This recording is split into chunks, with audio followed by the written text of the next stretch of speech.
tripped up a little bit, but I think that still, I don't know if you wrote it down. You could have just read exactly what you wrote down. That would have been fine. But just to say, definitely make it more concise. Know your audience. I don't know nothing about what you was talking about.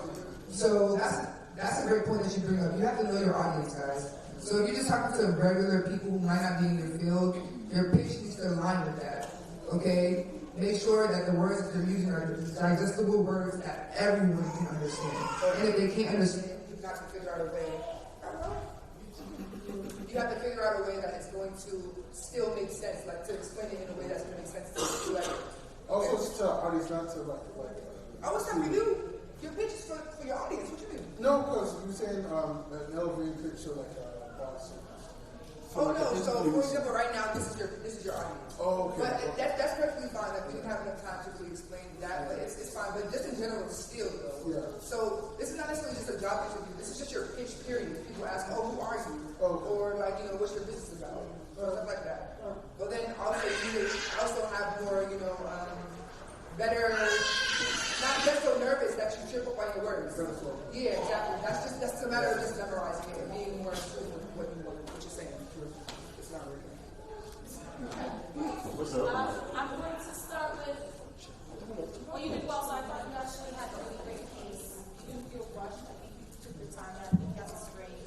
Just to wrap up with one critique, something to think about is your filler words. There were a lot of uhs, ums. Try not to say any filler words, it dilutes your message. Also, something I mentioned with the last one is start with why, start with impact. Let me immediately be hooked on your message by understanding your why. Otherwise, great job. Thank you guys so much. So before we select the winners, I just want to finish up the presentation. So a few things to remember: memorize your elevator pitch, be confident while stating it, and never be afraid to change it as your business may change as it grows. Like I talked to you guys about, but literally.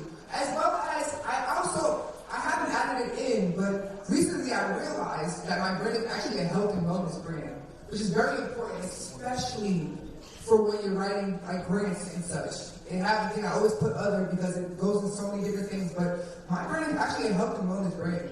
And now I'm about to get so much money. But anyways, moving on. So please pull your phones out. Follow us on Instagram at Reclaim Dignity, spelled the correct way. And lastly, are you ready to reclaim your dignity? I hope so. It's not loud enough, but I think hope you guys are ready to reclaim your dignity. Okay, so now we're going to choose the top three, and then we'll actually, this is going to get going.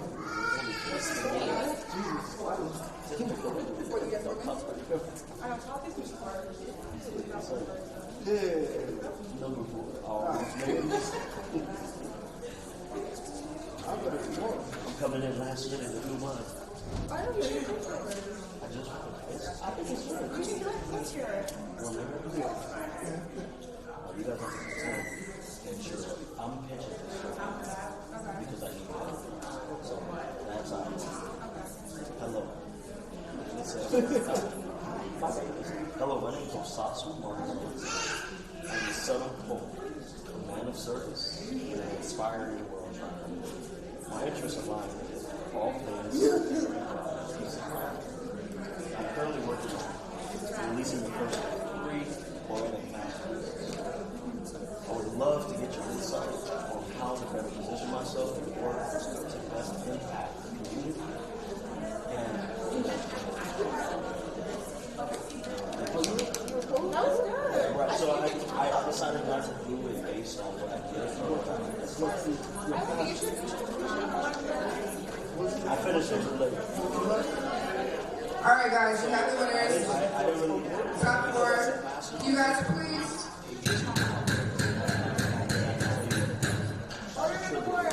Please, guys, pay attention. We're going to state the winners from 4th to 1st place. I honestly don't remember people's names, so please don't be mad at me. In 4th place, we have the last person that wins. Come on up and receive your prize. Or no, just come up. Yeah, exactly. Yeah. Sorry, we have to announce 1st place first because they're going to choose their prize first. That's my bad. Alright, so in first place, I know this person because it's my sister. Olumide and Akpata, first place.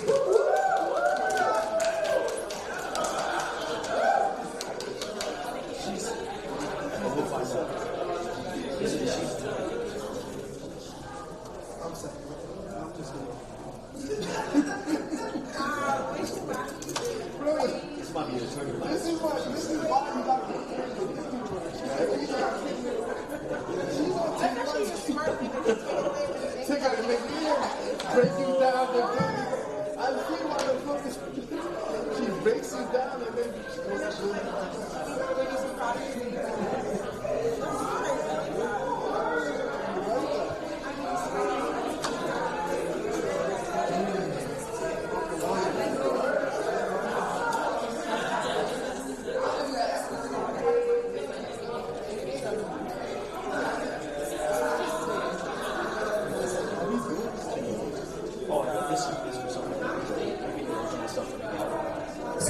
Second place. Vanessa! I'm on the bathroom.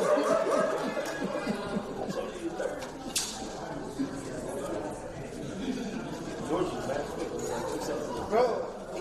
And you had like a really good meeting at the beginning. Pause. Yo!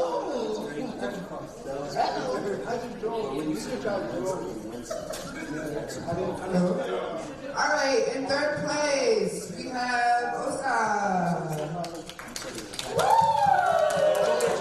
Someone get your prize, please.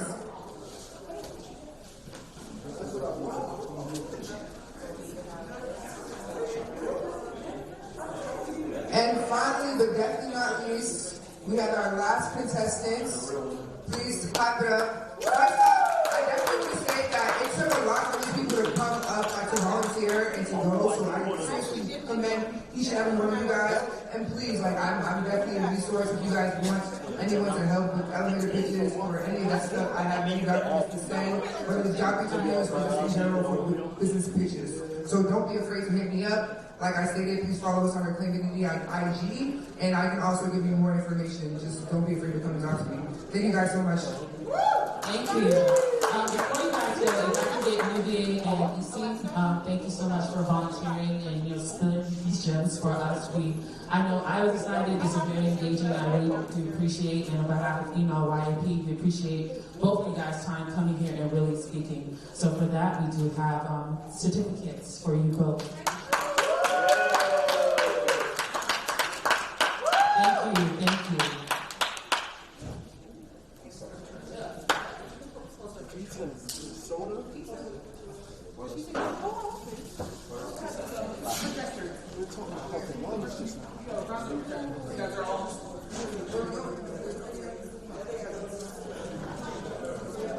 Go by the light. Go over there, recorder, we'll take the pictures.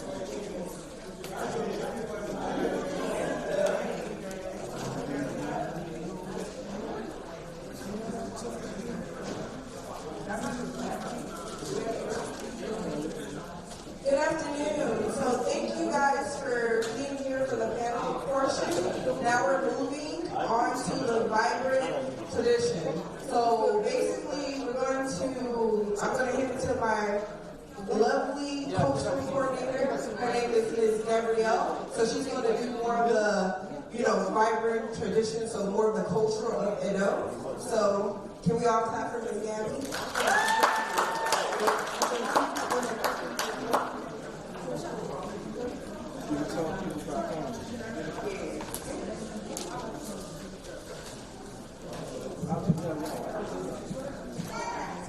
Hello everyone, thank you for still being here today and still being with us. I know it's been a long day. I just want to make a quick announcement. There will be pizza and cookies coming to the room soon. It'll be in the back. Oh, actually it's there. So it'll be in the back.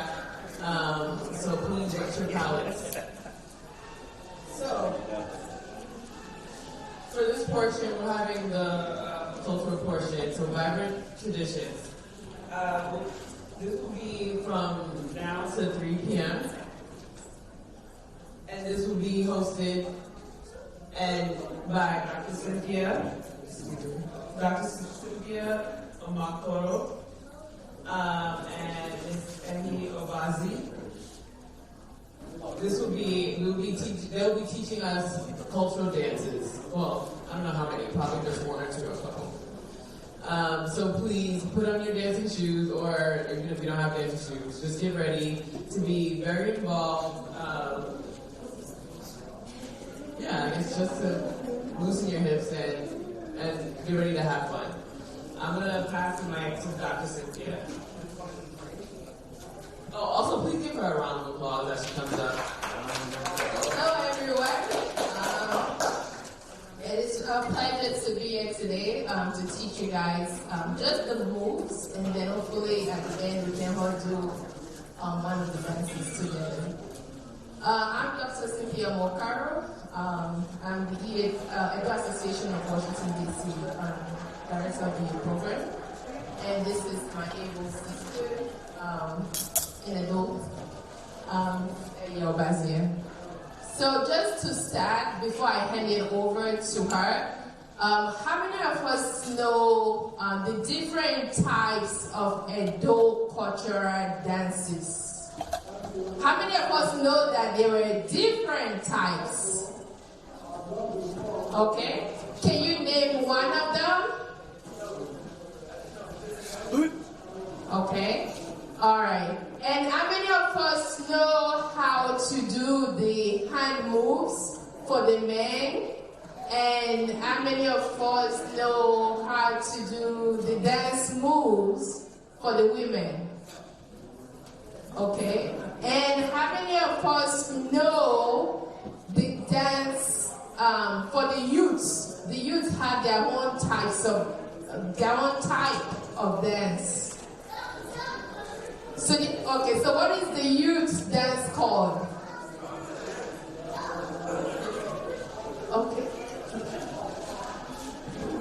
Okay, so it looks like only Michelle that know a lot of this. So hopefully at the end of this, we'll be all accustomed to the Edo dance moves and the different types of Edo dances. And also, just a quick plug, we do offer Edo language and cultural class. So we just finished the first ever 10 weeks last week. And some of the folks here actually were students. So if you have any questions, do reach out to me. I will be here till tomorrow morning. And if you're interested, if we have enough interest, we may have a group breakfast in the morning, sponsored by us for you.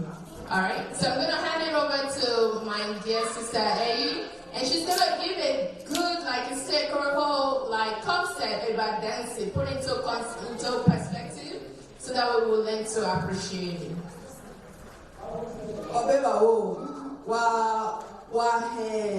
Able see the hands able rural where the culture.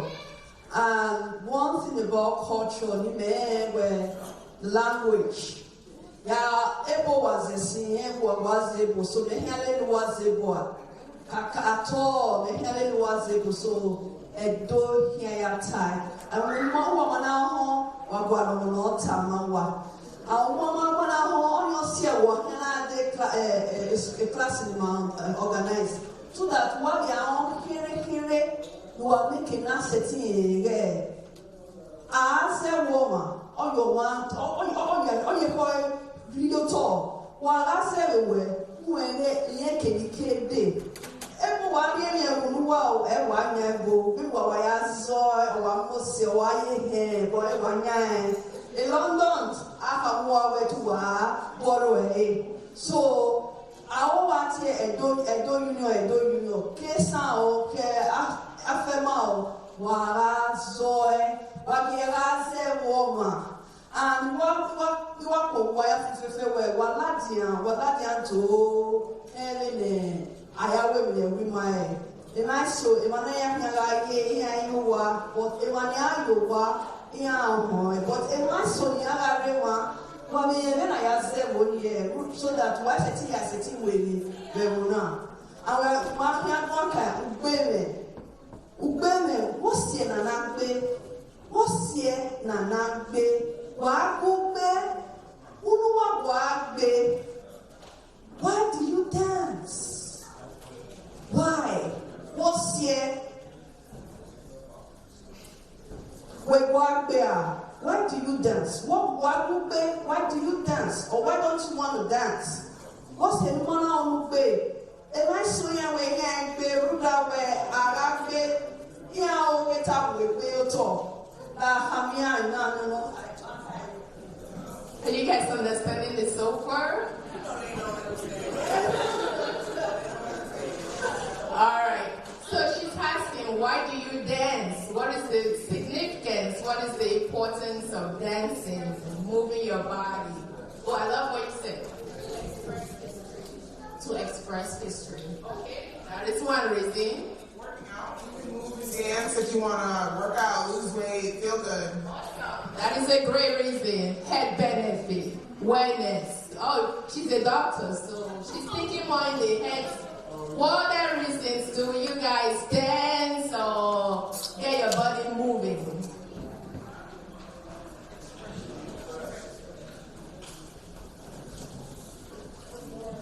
Expression. Okay, expressing what? Freedom. Okay, I like that. Okay, freedom. And she said expressing joy. That is true. Always see, I will put the room, I will able to remember again. Emma Wagabe, Wagabe, what Yamu, only lying our berry. Oh, we were money or lying our berry. Emma Nitia with therapy. A therapy, baby here. Women here, Wagabe, or Wagabe Yamu, Maswan Banana. We are not a more swag here. May not be, you will not be, when away, as one here. Any, only money, no way the way, or Latia. I'm a fano. I'm a Naya Robo. I'm a Naya Gosa. Nita. 2. Cultural dance and spiritual dance. And why everybody, other way of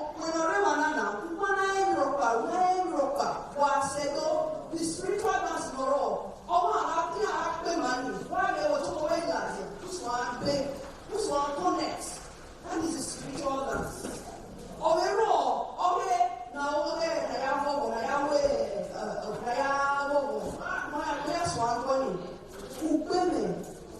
also in a setting.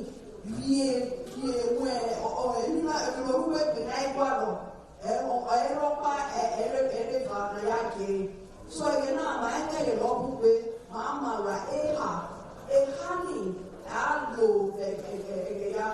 so Mateo Martin or but my again, Mafia, the Kiri, and not pay, and not pay.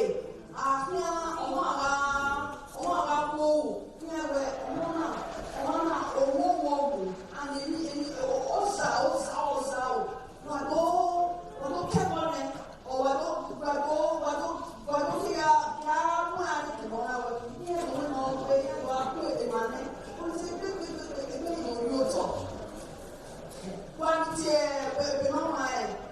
I will dance like the king dance. I will dance. Oh, what tell me where? One way, what are you dancing? She was the right person in the Bible. So, women, dancing is an expression. It's freedom, like the sister said, and it's a therapy to connect with your most inner being. That is great. So what she summarized is that dancing for our culture is both celebratory, it's also both therapeutic. Actually, when I was looking up preparing for this, I found that actually now they actually use, there was a study that actually used African traditional dance as a therapy for PTSD for Nigerian military people. So this is becoming, they're redefining it. Back in the day they call it local dance, but they're modernized it and called it African traditional dance and using it as a tool for addressing PTSD. So the first type of dance is the main version of it. So it's going to show the men traditionally how to move your hand. In any culture, even when you get married and things like that, there's a traditional way the men move their hand. So she's going to display that. And the name of it is called Sakari. So I would employ the men here, please. I think you go around to Sakari. Alright. So you can Google it. I'm going to share a video to the group that shows the 3 dances. And then you can. If you can make a circle. I think You can wait and show it out. or is it just or is that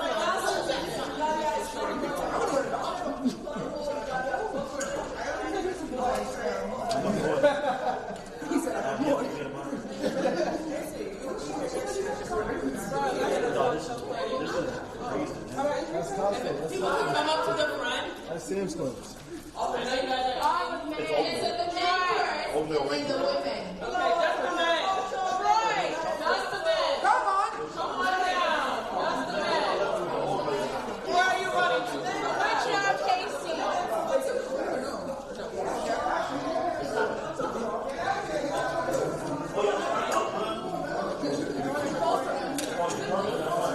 Even the new summer.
shaking their body. She's trying to make her hair. She can't do that. But in the original version from our drama, they take it to the short version. So they was the night of their wedding. Encourage their activity in the dome and carry culture and then what to do for in the original dance. Okay. Great questions. Any other questions? Just they ask the parents, like she has already explained, just want to be.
12 noon is the time.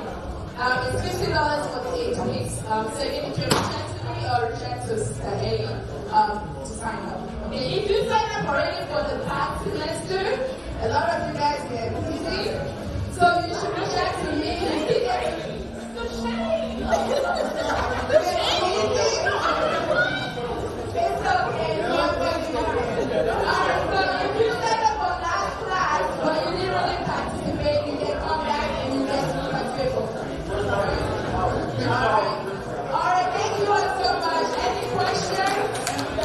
No? Okay, share the video and the examples to the group already so you can go home and practice, alright? Alright.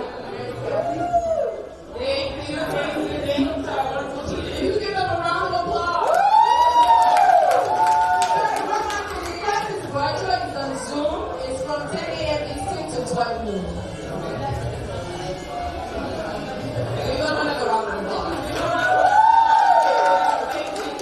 And now, this is the end of our time. I'll be passing it to our president, Jessica. Thank you, ladies and gentlemen, for coming. Unfortunately, our time got cut short.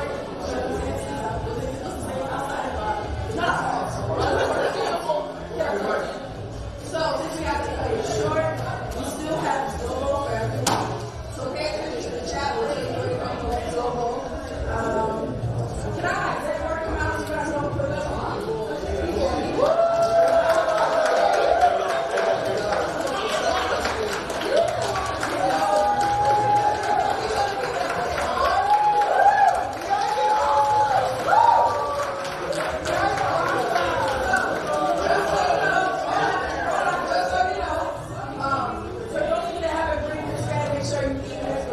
For those of you who don't have a greeter stand, stick around. If they don't have enough meals, they're going to give you up. It's like travel early. So those greeter stands, don't eat now. Those who don't, stick around so I can see it now. Worst-case scenario, we'll be in a cafe, we'll be buying you guys some food, I will continue drinking, I'll bring you something up. So pay attention to the group chat, that's all the information will be up there. Yes. If you're not in the group chat, please find one of us. Okay, then also, guys, since we got cut short, there's 2 top tips that you will keep it chill. Not mandatory, we'll just give you guys options. Who talks? Free, who talks? Oh, sorry, give you guys options to go have other things to do since we got cut a couple hours short. The gala tonight starts at 7 for those wristbands. I'm trying to confirm if we can get in for free. I'm working on it, but I don't know if we will. So if you have wristbands, you'll find them in the gala. Tomorrow is brunch. That will be also dropped. We'll all go for brunch. We're not supposed to run to, so just so you know. But we just hope we keep our ticket, get to everyone. So what I'm going to do now before we close out is I want you guys to know every single person and what they do on the board. I'll start with EP. Hi, friends. My name. Hi, guys. My name is Akpata. I am currently Vice President, second year running. I don't know if I'm going to do it again. We'll see. But if anybody who doesn't do it, we go on to the advisory board. So that's something else that I really love to do. So I'm really happy to see so many people here today. And I hope you guys continue to go. And as the president stated, please, if you're not in the WhatsApp group, who is talking? Oh, it's president, okay. If you're not in the WhatsApp group, please, people who agree, come to us so that we can act. Okay? Great. Moving on to the secretary. Hello, I'm the secretary. My name is Rayma. My responsibilities include leading minutes for all of our meetings and tracking what we're actually doing and our documentation, making sure it's all organized, as well as making sure that everyone knows what their task is and following up with the follow-up. Hi everyone, my name is Iroa. I'm the regional coordinator for Amanda. That basically entails just, figuring out the itinerary, planning alongside the rest of the team, starting different initiatives to fundraise. For any of my Canadian folk, if any of you are here, please hit me up because we need to, bring about a bigger group. So next year, the convention is going to be in Montreal, Quebec. So more Canadians, please. Thank you. Hello everyone, my name is Olumide. I'm a cultural coordinator, so I'm briefly in charge of the cultural content of the convention.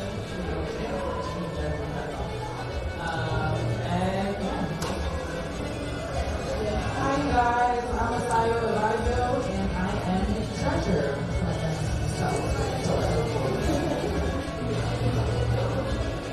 Hey everyone, my name is Diana and I'm the Southeast Regional Lead, and I'm just in charge of planning within the Southeast region as well as content. Hi everyone, I'm Jessica. I'm the Midwest Regional Lead, and I help plan the convention and then any events that go on. Hello everyone, my name is Ubi, USA recruiter. I basically try to get people connected using our website, get people together, throughout through social media and other outlets. Hi, my name is Michelle. I am the U.S. regional coordinator. Basically, I come with the itinerary and kind of map everything that we'll do in the convention with the help of, everyone else. And that's all. Thank you everyone for coming. The group that's taking over want to make an announcement, and then from there, follow us at home to know updates. Thank you very much for the opportunity. I must congratulate all of you for taking interest in your culture and what's happening in Edo. It's not common. I'm very, very impressed by the turnout of the young people, both adult professionals. I commend you and I ask that you keep it up. So, we are having another event right after this. It's a town hall meeting with one of the gubernatorial aspirants for the Labour Party in the upcoming Edo State election. Even though you are here in America, at some point you want to visit the home state. You want to learn the dance, you like the language, you want to be able to come home to see your grandparents, you want to come home by yourself, you want to do business in Nigeria. You must be interested in what is happening back home. Which is why I'm inviting you all, now, sit back and listen to the guy speak. Ask questions so that you are informed. Because you guys are in the future of the state. And a lot of you here, at some point, will have a reason to go back to Nigeria. Not just for honeymoon, not just for weddings, not just for family engagements. Some of you to set up businesses, some of you to even be involved in the politics of the state and in Nigeria. And so engagements like this gives you an insight as to what is happening back home. The election is in 21 days, it's 21st of September. And so you guys have a very real privilege of meeting one of the candidates, and you can listen to him, ask him questions, find out about what is happening in the States, and get involved. So please stay back, don't rush, but I will have a session. So that's another incentive to make you guys want to do. So thank you very much. I hope as many of you will stay back and engage with us. Thank you.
How many times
can give you one or two doses.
So we have this one is not circulation.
Probably work a lot better with that camera. No, I just feel there's a lot of, I have to have it further forward than the thing is not meant to. At least for me. That it really would be better up here, and I can see the handheld.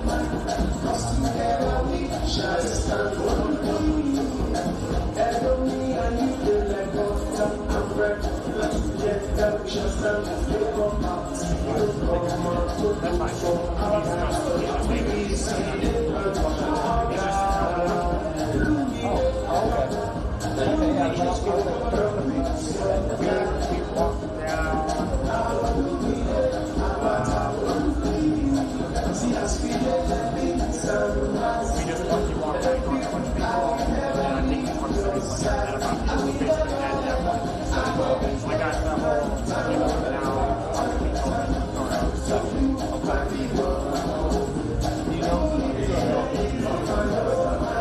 It's clearly on. It's somewhere on it. Oh, it is. I can hear something. I somebody, I asked them to give it to them. It's in a pocket, which is enough that in my headphones, I can hear both voices. You might be a little muffled, but it's better than zero. So I just have to like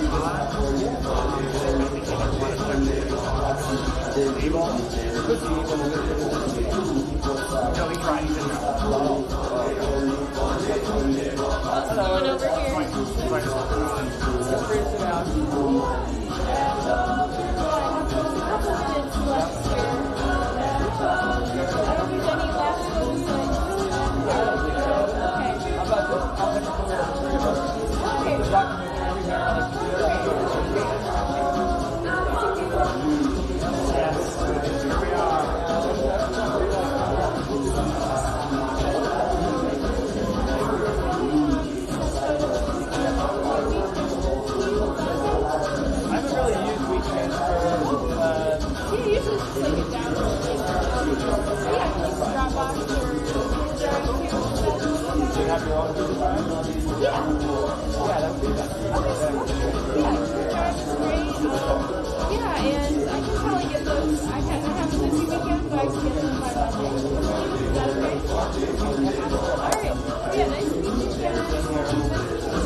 Ladies and gentlemen, you're welcome. Please grab a seat. The next governor of Edo State will be addressing us soon.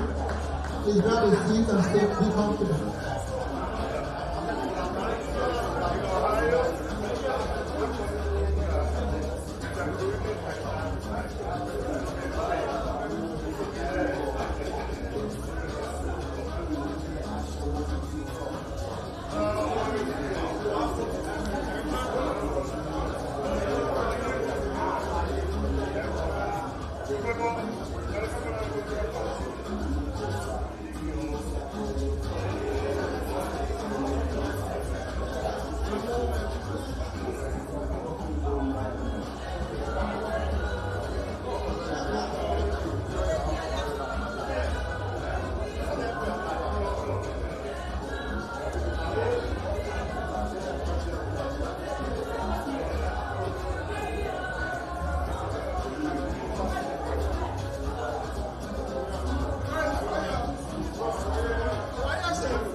Please go get your friends, get your family members, and be seated.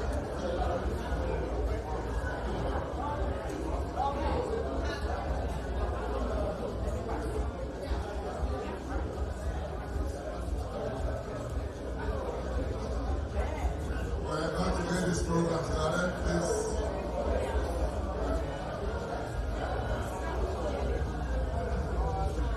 Thank you all for coming.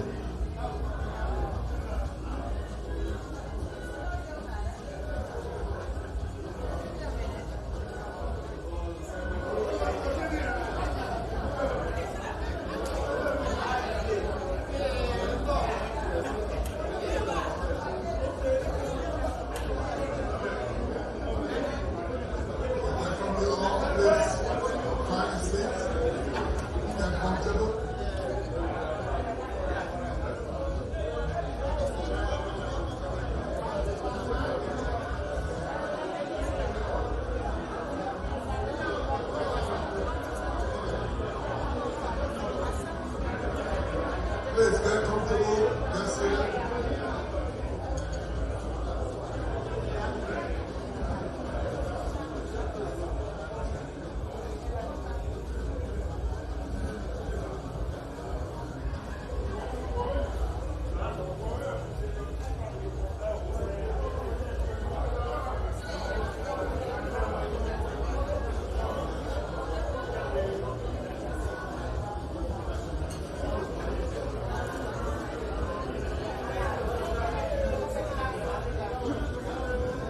As you come in, please get your seats.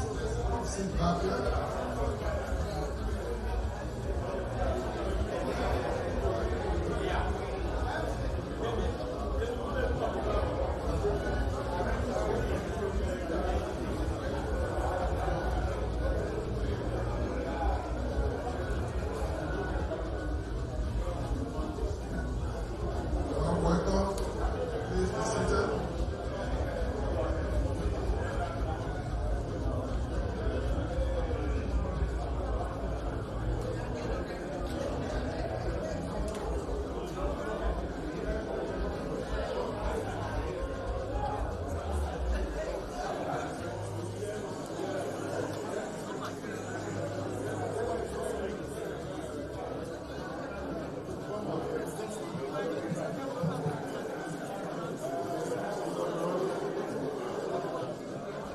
Ladies and gentlemen, thank you for coming.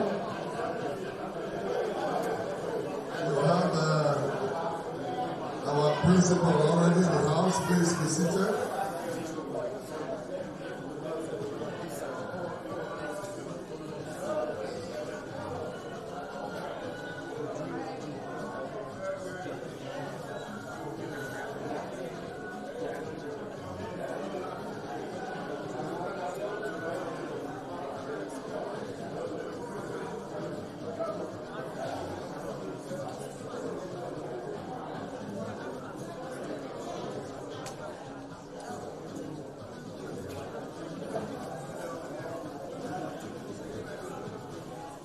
Ladies and gentlemen, thank you so much for coming. We're expecting more people to come in, but our principal is running it already here seated. We're going to start this program briefly. Let's settle down. There's a lot of chairs back here.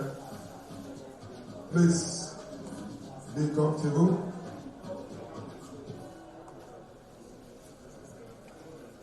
I welcome you all to this event, this town meeting.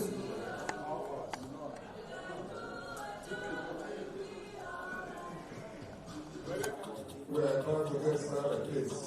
Let's get comfortable. We already have our principal and his running seated. We have all our distinguished guests and personalities seated. We're going to move on to the next item of the agenda here, which is the opening prayer.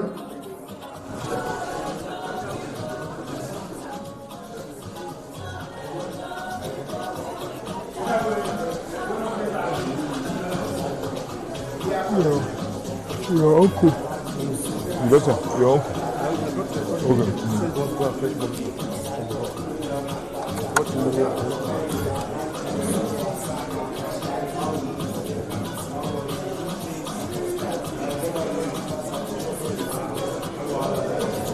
We're going to have Alhaji Hamadu to lead us in the opening prayer, after which we're going to ask Dr. Keluwa Obaseki to help us in breaking of the cola out. So please, ladies and gentlemen, it's time for the opening prayer. Let's be seated, please. Thank you. Hello? Somebody. Hello?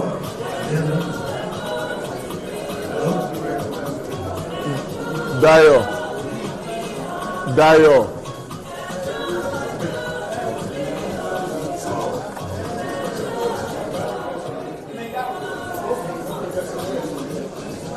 Good evening, ladies and gentlemen.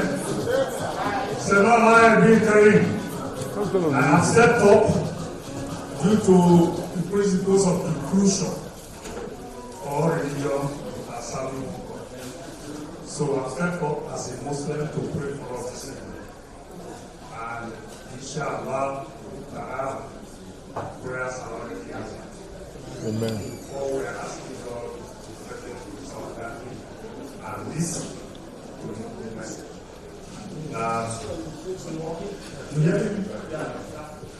The good message that the governor, nominated governor, Labour Party for Edo State is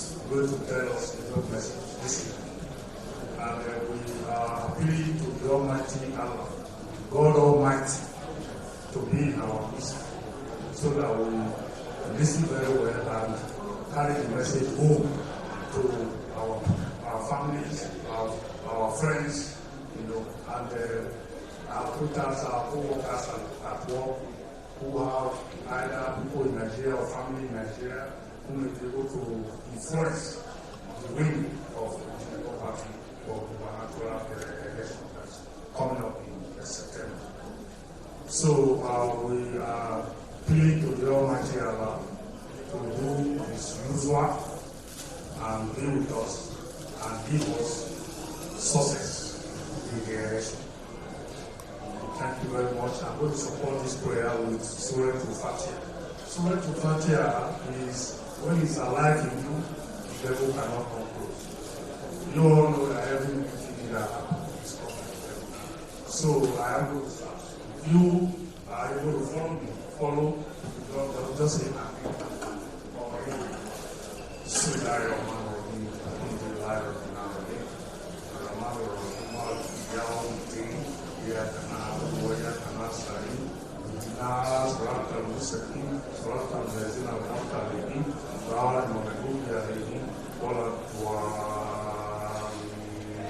Amen. Amen. Amen. Thank you very much, Elijah. Appreciate that. Next, we're going to do the breaking of the kola nut. It's going to be done by our very own Dr. Kenewa Baseki. Please.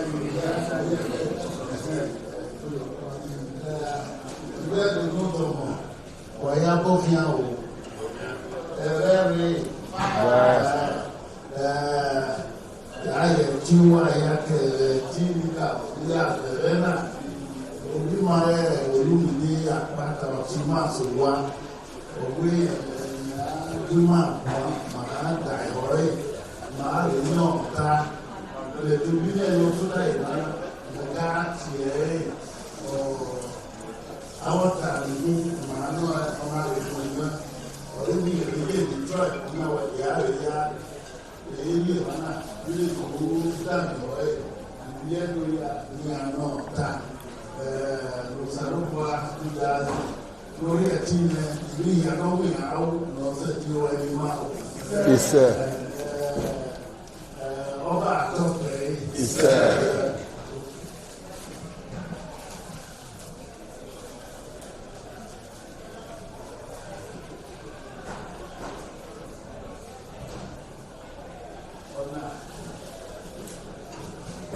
Madonna Gedu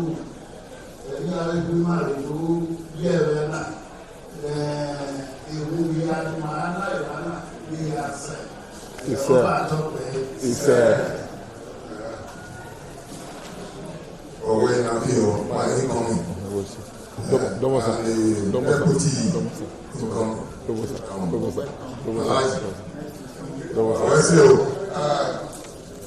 when I do I want to start with the program.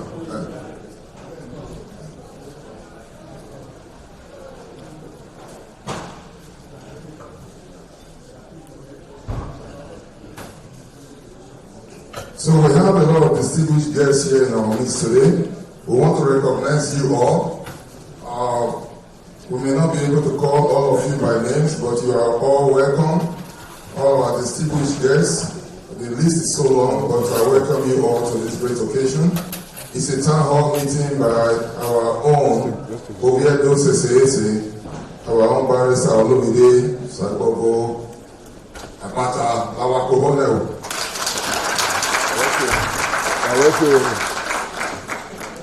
We have done the opening prayers,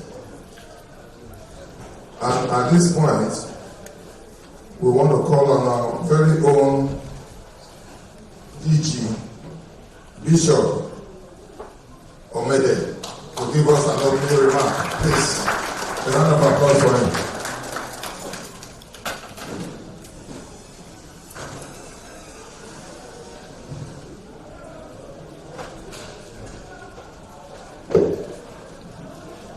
Good evening, ladies and gentlemen. We have some that don't understand Benin also. We have some people here who don't understand Benin. Anyone that don't understand Benin. But we have our general language that we use, we break it, and it's broken. When we go on campaign, we use broken when we know we can't speak our language. Well, as Mr. Asante has introduced me, my name is Bishop Samuel Ofume Amadi Ainamu Omede. I'm the DG of this trade that is going on now to Osadebe Avenue.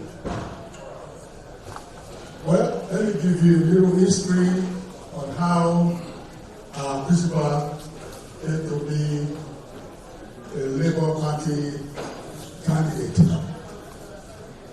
You must have been hearing rumors here that Edo need to have what they call sheep ground to those who have not ruled before. That is, you shift your ground to either Esam, because Esam has not ruled before, or sheep ground to Edo North, the Akoko Edo, Afema, and all that. To rule, yes, it is true. We did not say no. But as Labour Party, we have not ruled Edo State before. As Labour Party, we have not been in government before. As Labour Party, we have not provided the services that the people needed to survive in Edo State. But we now left it open. The Labour Party cannot play what they call ethnicity politics. Ethnic politics. That we cannot play that politics. We are going to leave it open for everyone to contest, both women and men. We open it up for people to contest. We have about 2 or 3 ladies that contested under this Labour Party. We had about 4 or 5 ASA that contested, and we had about 4 Benis or so that contested. We made it a very level playing ground for them to really show their career, put on their face to the people. Tell the people what you want to do. Don't just go there and say, oh, you have to nominate me because you are from one zone in the state. I personally, I advise the Labour Party as the former chairman, as the leader of the party. I said we are not going to play game here. What we want to do is to be fair, free and fair primaries. So we let them to campaign around on that day of the primaries. We make it open for everyone. To cut the story short, some got 0. Can't even vote for themselves because they don't have a voter's card. Some got 1. About 2 persons got 1 or so. Another one got 4. About 1 or 2 persons got 7. But it happened that there was a miracle that happened on that day. Something happened. As a bishop, usually I sit down and watch people do their thing. When we started counting votes, of the primary, some, like I said, 7, from 4 and so on. And then we got to Olumide some. It was a lot. We were counting. We counted till we got to a number that says 300, 310, 312, 314, 315. And when they raised the last card, He said this is the last card. It came out to be 316. So he won with 316 votes. As a bishop, something flashed my memory. Something brought me into the Bible. That says in John 3:16, for God so loved Edo State, and he brought Olumide as the only governor that will serve Edo State.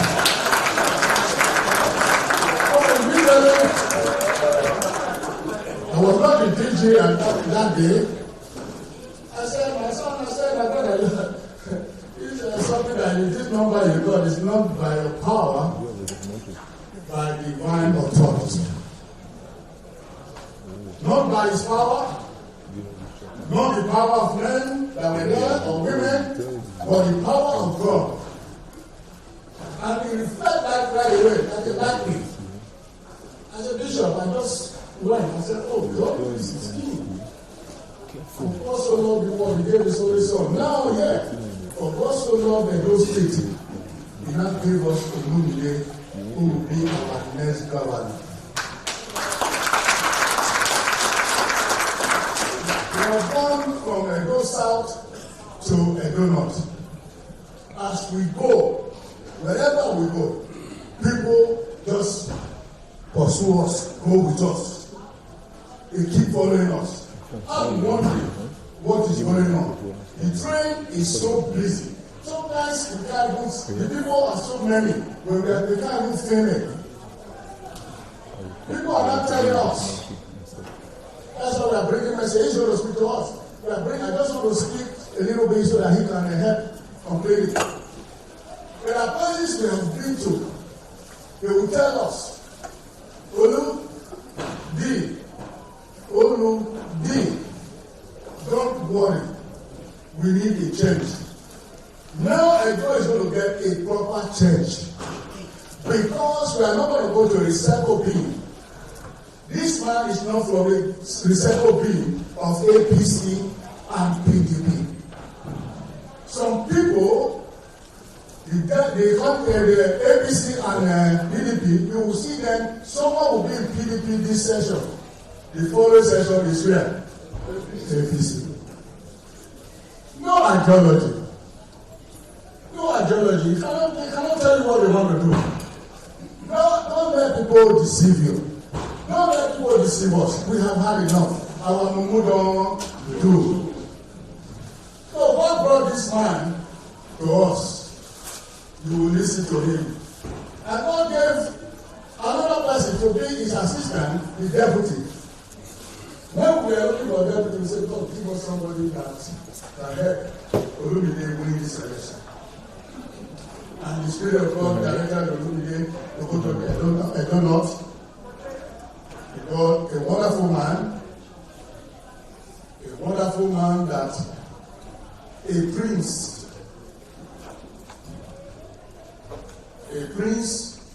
that is well honored in his own community. From Auchi, from the Ataro, the Auchi people. This is son, when I say son, senior advocate of Nigeria. That is the highest you can go. I believe nobody, no party in Edo State, or even Nigeria, that can compare themselves with what we have. We put our best out there so that people cannot question us. I work with this man. I work with the two of them. I know what they are made of. They are not people to be pushed around. They are people that meant well. They all know me as pioneer of those that started this PLA. I don't take no for answer. These are the two people that will change the narrative of what we have in Edo State. The deputy himself is well known. His son, the highest office, the highest grade of lawyer. And the man that we are bringing to you, he is also before I will mention his name. This man that God has given to Edo State was once the president of MBA, Nigeria Bar Association. When he got there, he met nothing in the coffer. He met nothing in the coffer of MBA. But when he was leaving, he left 1.5 billion for the next person to work on. If someone can have this type of record, it means Edo State story must change. Edo State story must change. Please help me to bring him to you. Welcome the next governor of Edo State, Barrister Olumide Osagbogbo Akpata.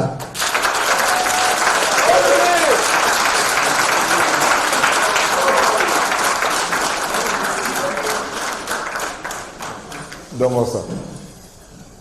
Engineer Senator Westfield, thank you very much. Distinguished ladies and gentlemen, I greet you all. I'm actually not meant to be coming up right now. There's supposed to be a documentary, but I thought it's important to speak to you before the documentary. And then I'll take a pause and then probably continue as time will permit.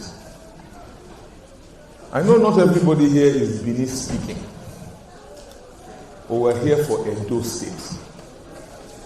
We're here because of our beloved state.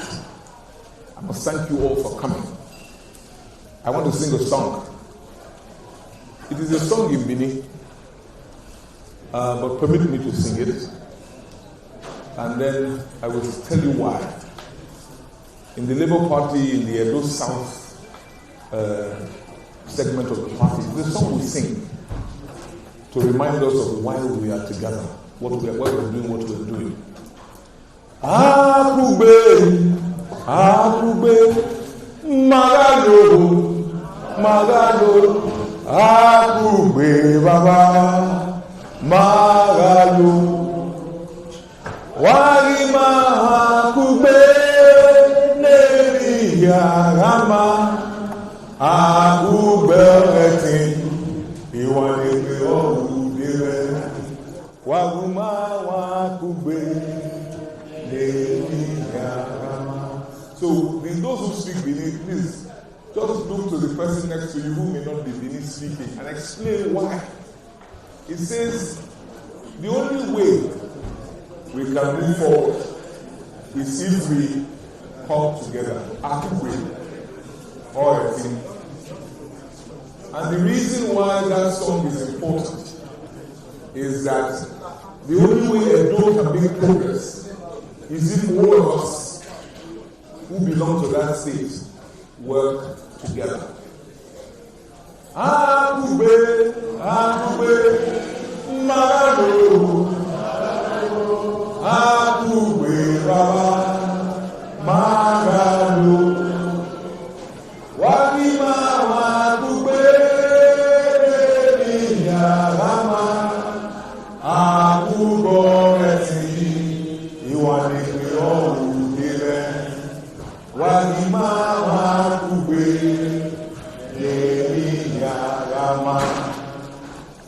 I greet you all. Distinguished ladies and gentlemen, I am Olumide Akpata.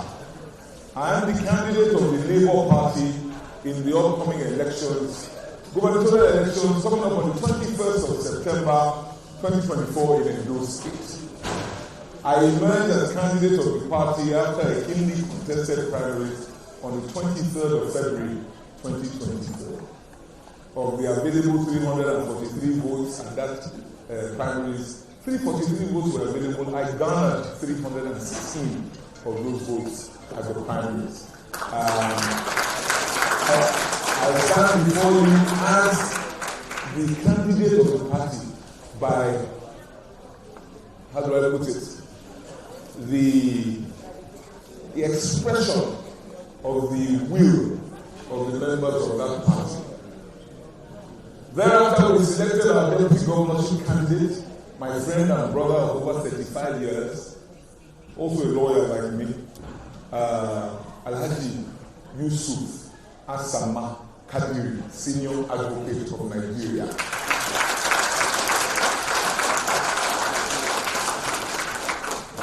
Even if I use my mouth talking, there's no other party in Edo State that presents the kind of combination that we present. Even if I use my mouth talking. I'm a lawyer of 31 years. 31 years. Asama is a lawyer of 30 years experience. Combined experience is 61. Our combined legal experience, 61 years.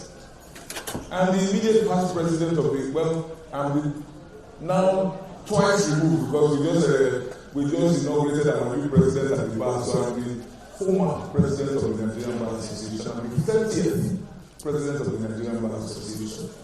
An association of 128 branches around the country, almost 200,000 members. Asama is a senior advocate of Nigeria. He is Muslim and I am Christian. We are both products of the great University of Benin. Great children! Great children! Greatest of greatest of greatest of greatest! Indeed, it was at the Faculty of Law, University of Benin, that we met. Asama is the prince of the Sacred Auchi Kingdom. On both sides. He's a double prince, as we say in Nigeria. On the mother's side, he's of the Momo family. On his father's side, he's of the Kadiri family. And to crown it, our father, the Otaru of Auchi, bestowed on him the title of Yerima of the Sacred Auchi Kingdom. He's the prince and the chief. The both of us present a formidable team, even if I say so myself. And the good thing about us is that we have no godfather. We have no political strings attached to us. We are, how do I put it? We are no agents. We are beholden only to the people. There's nobody pulling the strings from behind. Nobody. That is why we are free to do what the people want us to do. So we are the combination that Labour Party is presenting to the people of Edo State. And last month, we were in Europe. We visited London in the United Kingdom, we visited Manchester, we were in Rome, and we were in Antwerp in Belgium. Today we are here in Detroit, in Michigan. Tomorrow we're in Houston, on Monday we're in New York. And then we leave, we return to Nigeria. You might ask, why are we in the diaspora when you have no votes? We are here because you are extremely important. You are very influential. And we need to bring our message to you. The message of to salvage Edo State. I listened to the commissioner representing the government of Governor Obaseki speaking today. And I recognize that. Thank God we're here. Because Chimamanda, the great Nigerian author, says there's what they call the danger of a single narrative. The danger of a single narrative. I'm a lawyer. A story always has two sides. So it's important that we bring to you the other side of the narrative. You know, those who are running Edo State today, they are economists and statisticians. So they play with numbers. They tell you 70% of the people are this. Oh, there's 90% of that. We, as a man, we don't deal in numbers. We deal in human beings. We deal with people. Indeed, Labour Party, our logo, if you look in it, you see Papa, Mama, Peking. We are about human beings, not statistics, not digits. It costs 90,000 naira to buy a bag of gari. That is the story. 90,000.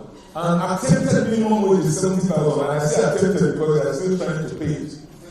So even if they succeed at paying minimum wage, that individual cannot buy a bag of gari with his salary. Gary, the food of last resort, is 19,000 naira. That is the reality of Edo State. There are no roads in my state.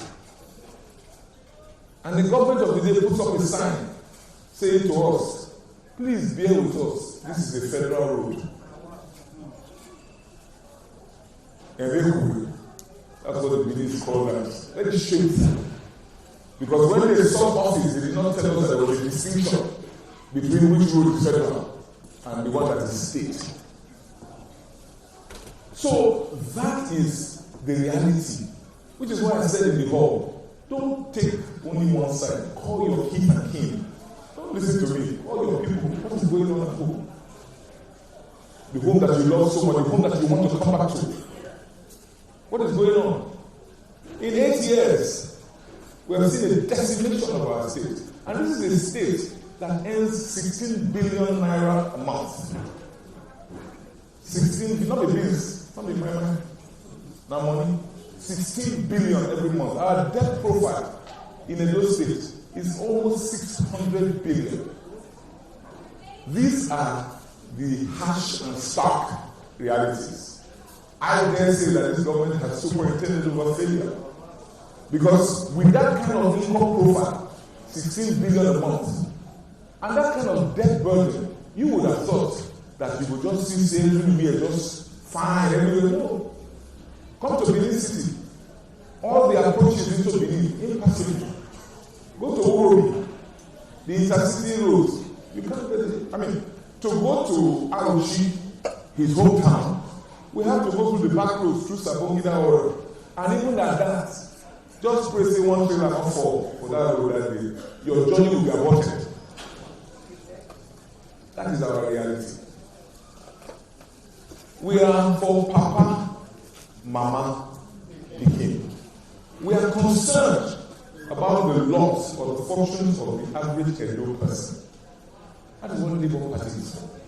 And the people, you know, 2023 was a hard lesson for the bitter pill for a lot of our people to swallow the presidential election. So a lot of people were despondent that they have gone home, refusing to come forward. But we have been able to encourage them that you can dare to hope again. I grew up in Wari, so I speak Pidgin a lot. And that one is, it's easier to communicate with Pidgin. If they catch you move once, it's not bad.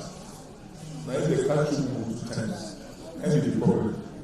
So 2023 happened, but we will not let it happen again. That's what we say to the people, and they are believing us. So the government of the day and APC, they come and say, they're going to win the election. It's go shock now.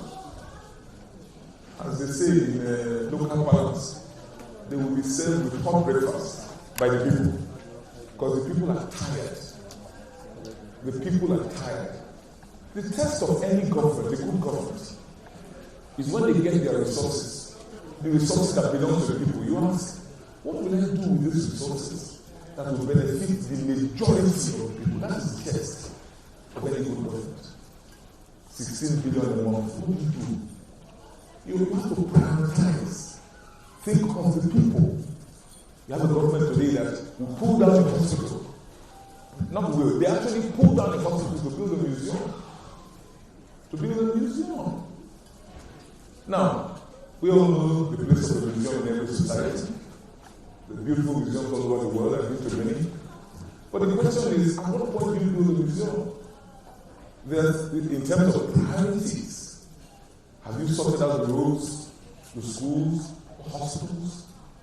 Have you sorted out agriculture, security, before you build a museum? Where you want to put artifacts, heirlooms of the Benin Kingdom that don't belong to you. Where you are disputing with the monarch regarding who owns the artifacts. You might as well even have avoided that controversy totally and use the money to benefit the people. Priority is critical. I told you that there's a documentary that we want to show. It's for 30 minutes, but we'll cut it in half. Because I will come back to give you context. But I want you to see, Asama and I have gone around the state. Firstly, I went around the state 3 times as an aspirant. 18 local governments, 3 times. Now, as candidates, we have gone around the state twice. Because we are for the people. So from Ikweme to Ikwabasua, from Abudu to Agenebode, from Ikweshi to Okwela, we have gone around the entire state, from Otuo down to Ologo. Story is the same. Schools, school infrastructure decrepit, road infrastructure decrepit. All in our local government that we all know, Abudu, first generation local government headquarters, Uroligwe, they have not had electricity for 10 years. 10 years. Meanwhile, they sit on the largest inland gas deposit in Nigeria. That's the paradox. So we went there and we were offering them that we'll build schools, we'll build hospitals. Yeah, no, so don't give that one. Just give us that. That is the level of desperation. They have not seen power for 10 years. So if anybody comes and starts banding around numbers of how beautiful our schools are, please take it with a bag of salt. Ask your own questions. Because across the state, the story is the same. Decrepit infrastructure, no teachers, communities have to put money together to hire teachers. And I'm sure you get this feedback from your kids and team. And that kind of haphazard recruitment process, you wonder what kind of teachers are teaching our children. Not just everybody is a teacher. It must be deliberate and intentional recruiting teachers. But when the desirable becomes unavailable, the available becomes desirable. Is it ready or not? So our communities are forced to recruit teachers. Come, what teachers they say you go to what you do chemistry and teach the children English, you go fit. Because that's what they have. That is the situation on ground in the state. So we are coming. Because in the last 25 years, it is these two parties who have run Edo State and Nigeria, PDP and APC. And there's nothing on ground to show for it. In the last 8 years, one individual, in the first half of the march, he come and wear APC jersey. Second half of the march, and he wear PDP jersey. Just for you to know, say, they are one. And you say, in fact, we call them PDAPC, so that not to waste time, they are the same. What is their scorecard? Electricity, roads, hospitals, primary healthcare centers. Do your own checks. But I tell you, dismal failure. Because the only role any government has is to provide a better life for the people. And if you are not able to do that, you have failed. Like the good book says, what is the use of salt that has lost its taste?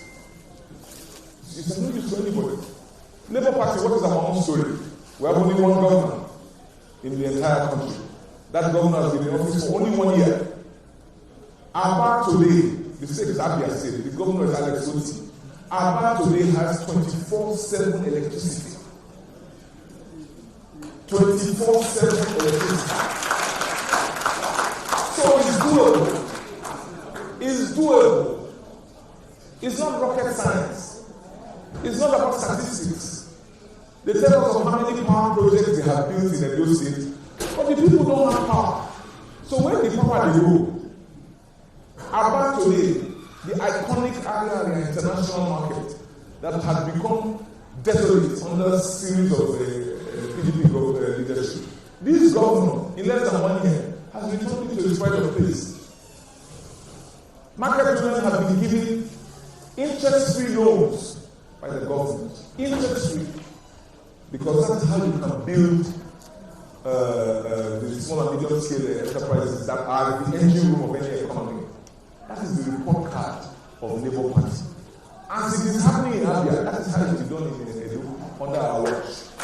And our people know say they don't carry last. So whatever they are doing, you can be sure that we will do better in Edo State because that is who we are, that's how we are. So that is the state of affairs. I'm just giving you context. We'll follow it up with the documentary, and with your permission, I will come back and close. Please bear with us. Just give us a bit of your time. This is so important. Remember, I left Lagos yesterday. I'm here because this meeting is crucial. You have so much influence.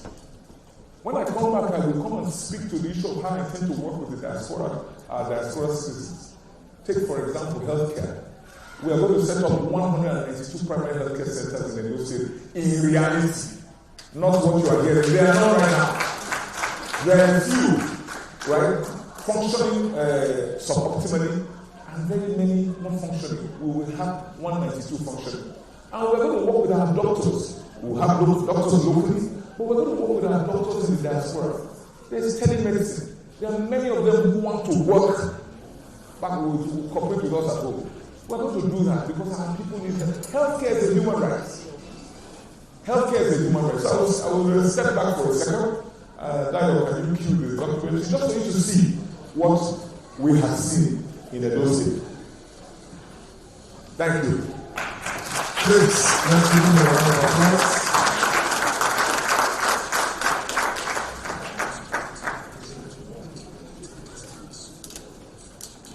Your volume.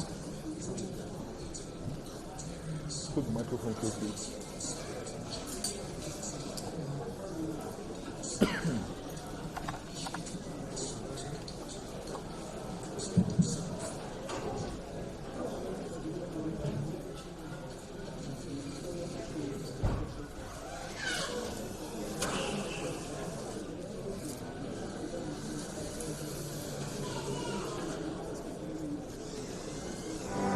In the last month, we have traversed the length and breadth of the Edo State, traveling accumulated distance over 1,000 kilometers by road and visiting all 18 local government areas. As it is often said, charity begins at home. Olumide Akpata initiated a grassroots door-to-door campaign across the Edo South. We don't know what they come with us. No, we will come along. We will come Abuja. We will go talk to our Olumide Akpata embarks on a mission to connect with voters across the 7 local government areas, from bustling urban centers to serene rural landscapes. This is a place where every voice matters. The campaign kicks off in Oregon local government area with a personal touch. Olumide Akpata and his team visit homes, listening to concerns and sharing their vision for a better Edo State. These one-on-one interactions are more than just campaign strategies. They are heartfelt conversations about dreams, hopes, and the future. Connecting with various groups, Olumide Akpata emphasizes his commitment to inclusive governance. At each meeting, he listens intensely to the unique needs and aspirations of each group, promising not just to represent them, but to be their advocates and partner in progress. any project when we want to do, we will say, will this benefit the people and the church what we will use for any project? Will this benefit the people? If so, let us carry on. If not, cancel. In the heart of the hard economic situation, Olumide Akpata's presence brings a wave of hope. Visiting mechanic spare parts dealers, he engages with hardworking individuals who form the backbone of the community.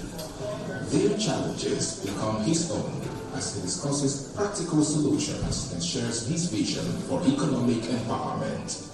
You are contributing to the economy. When they employ people, but see the road. I mean, I get like for you. No. Labour Party, we don't protest on that. Say, number one, Labour Party enter off this road to Tara. I go tell you until the road better, I don't go rest. If I talk, we don't go. That's all Labour Party be. We are here for Papa, Mama,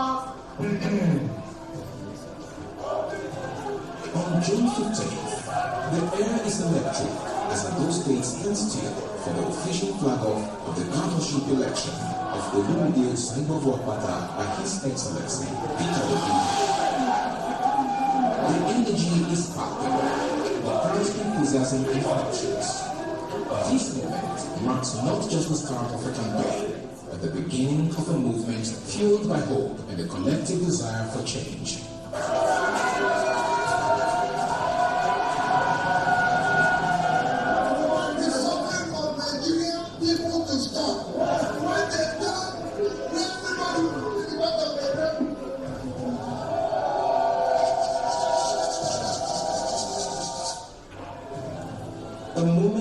cultural pride and deep significance unfolds as Olumide Akpata visits the Oba's palace.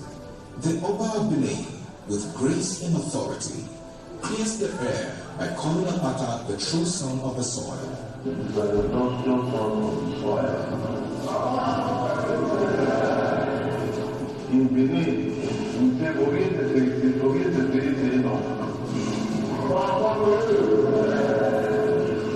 indigenous son of the soil. We all know that. I know I supported you in some things when you were president NDA.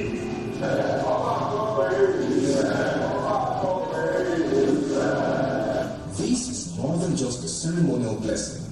It is a powerful affirmation of Akpata's deep roots and unwavering commitment to these people. I think both of us will come to show and to seek for your blessing and to report to your majesty that the Labour Party is strong and vibrant, and we are going to go around all 18 local governments, all the 192 wards, to pass on the message to our people. Like you mentioned by your brother candidate, what if you will hear for the following lesson about how to commence a campaign, the election, governorship in this state. Èmi wà lónìí ọ̀hún wà ní àkàndé ìpínlẹ̀ òkèèrè ìyàgẹ̀rẹ̀ èmi wà lóòsà ló wà tá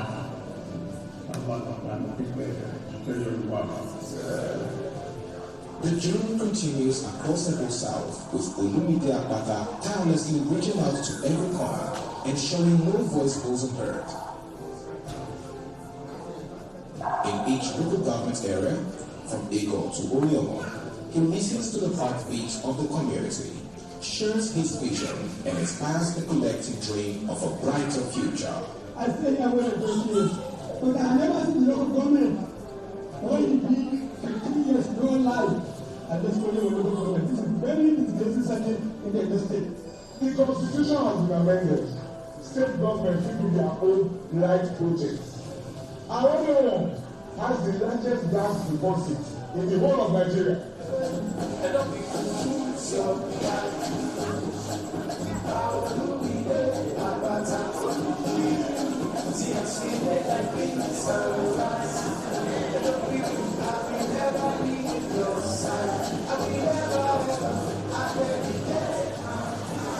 How you want to buy Gary at 90,000 a bag?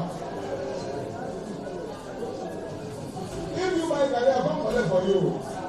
25 years of democracy. PDP and APC, 9 the rule Nigeria and those states. The king went to school must come with report card now. Wait till me the report card. Now road there. Wait till me the score for school. Wait till me the score for hospital. Wait till me the score for farm food. I'm afraid enough there. 20. Wait till me the score for light. That one will give them -10. We will remove mark from them.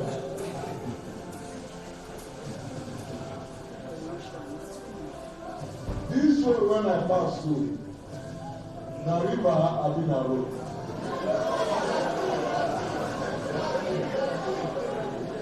Because as we dey pass am, the water dey move road sef.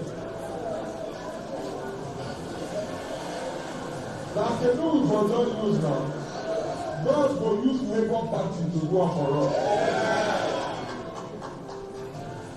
Before road go come to this one, when the next one meant to bring the no come out, and person say inside government house. 25 years, and they still get mind to come meet us again. Say make una vote again for them. On top voting. Labour Party na only one governor we get for the whole Nigeria. For Abia State, na only 1 year you don do there. Lights dey about. Una don hear. They don arrange the market, they don dey do road. On top only 1 year. I go meet her, I ask am, bros, how you dey do this thing when everywhere they don dey sing your name? The money wey you dey receive dey increase, he say no, na the same money when the man went in there before they received every month, and he said they receive. I was saying, how do you call the work? He said, I'm mind today. If you want to work for the people, you will work for them. Labour Party, we are here for the people. Your father is most responsible for the church we are still using today. He was the one that made sure that we have roads the second time when our road was broken down. He was the one that was responsible for bringing the law road in our school. He was the one that was responsible for the hospital. I think if we are giving our strength back to the children, I think those signs they have a hope. You say one thing that really pleases me. That I'm going to start from where my father started. That is a man that has sufficient caliber, a man that speaks for his people.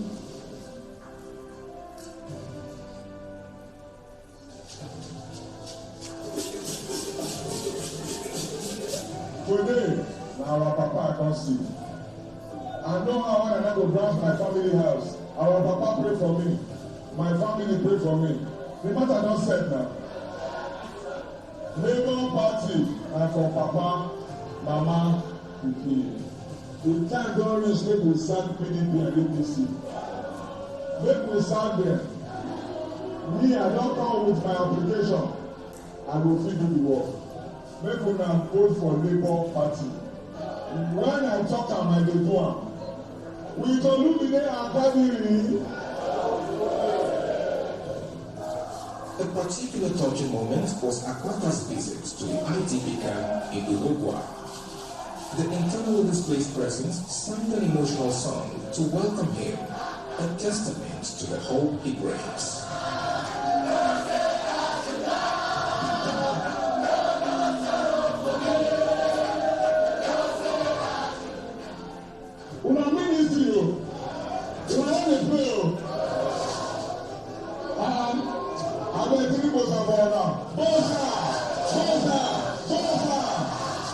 In the American way,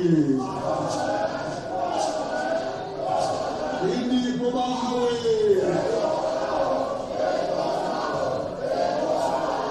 Olumide inside the heart of the people. Whether you tear big board or you don't tear big board, this matter. If you get me guy, you don't sabi the work, you don't go sack am. We don't sack them. We, Labour Party, we dey tell una say we sabi the work. Now we bring our application come to you. A trial will convince you. Edo South welcomes Olumide Akpata with open arms, setting a strong foundation for the campaign. Each handshake, each conversation, each smile shared is a step towards a shared goal. The journey has just begun, with many more miles to cover and countless hearts to win. Together, we are not just campaigning. We are building a future filled with promise and possibility. Edo North, a region of vibrant communities and rich traditions, eagerly awaits the arrival of Olumide Akpata's campaign. As the campaign trail moves northward, the support and enthusiasm of the people become a powerful evidence to the desire for change. The campaign in Edo North begins with a grand flag-off event in Auchi, Isako West local government area. The opening of the campaign office draws a massive crowd, each person a sign of hope and support for Olumide Akpata's vision, as some demonstrated by clinging to the Labour Party flag. The air is filled with anticipation and excitement, marking the start of a transformative journey. I hereby open this edifice. The campaign takes to the roads with vibrant shows, bringing energy and optimism to every corner.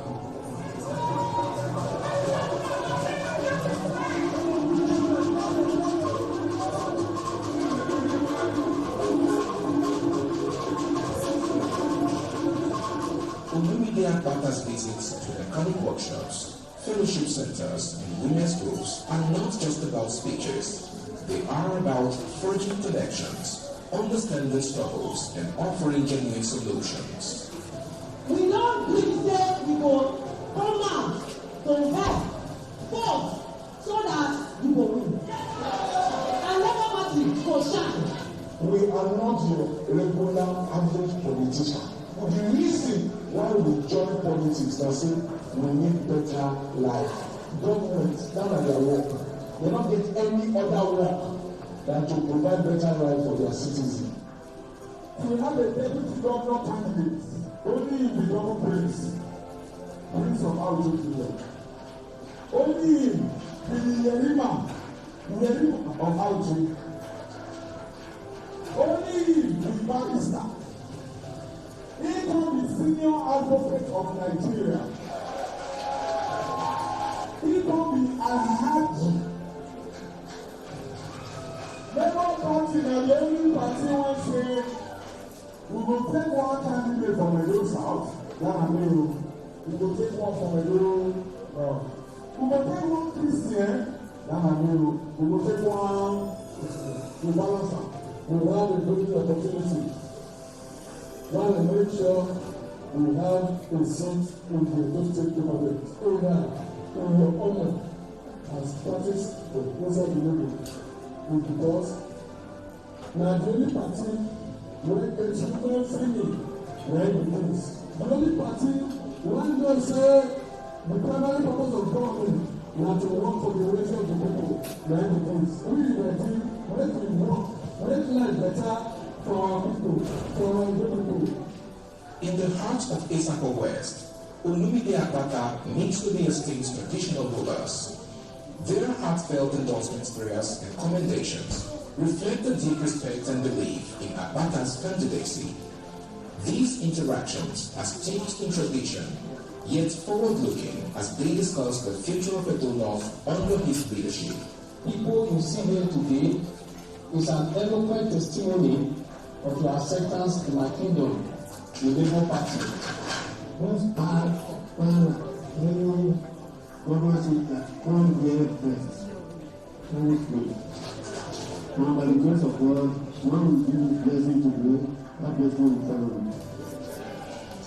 And we have to thank you, like we have just actually said, so that we have just taken out, for the book that is how we be another not for Labour is good.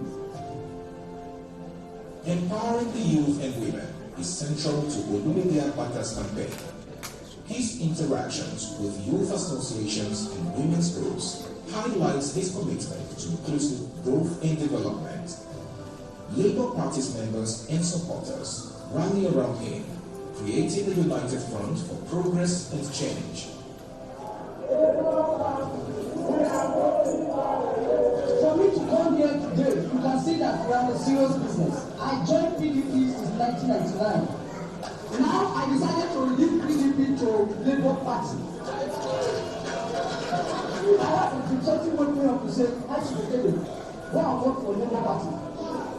And a lot of people have been stopping me to come to Labour Party. I told my wife, I said, no, the dream I have to work with my dreams. Today, I am here to work for Labour Party.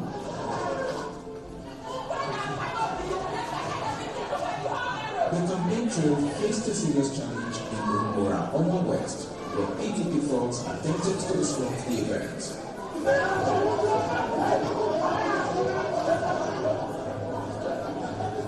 We're in Umura, so they're being agitated and they're worried because they're losing out.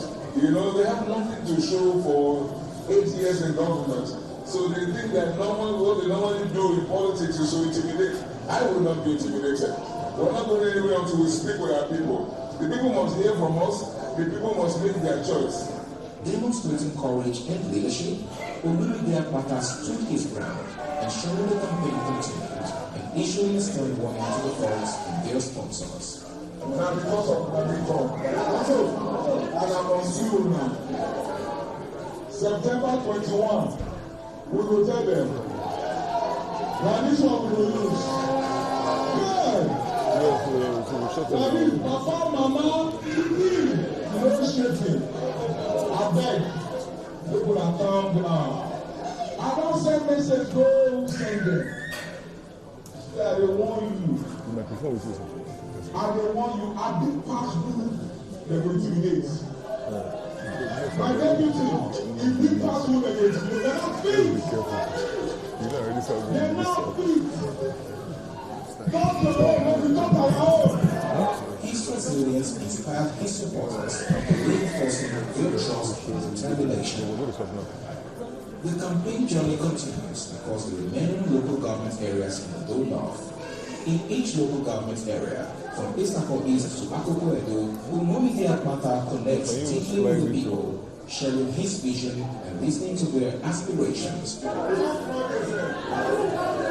Endorsements and kind words from the members. Their support and belief in his vision underscore the unity and collective hope for a prosperous Edo Central. We in the Labour Party will apply the resourcing of the State to the benefit of the majority of the Edo State people. Not take that to the back.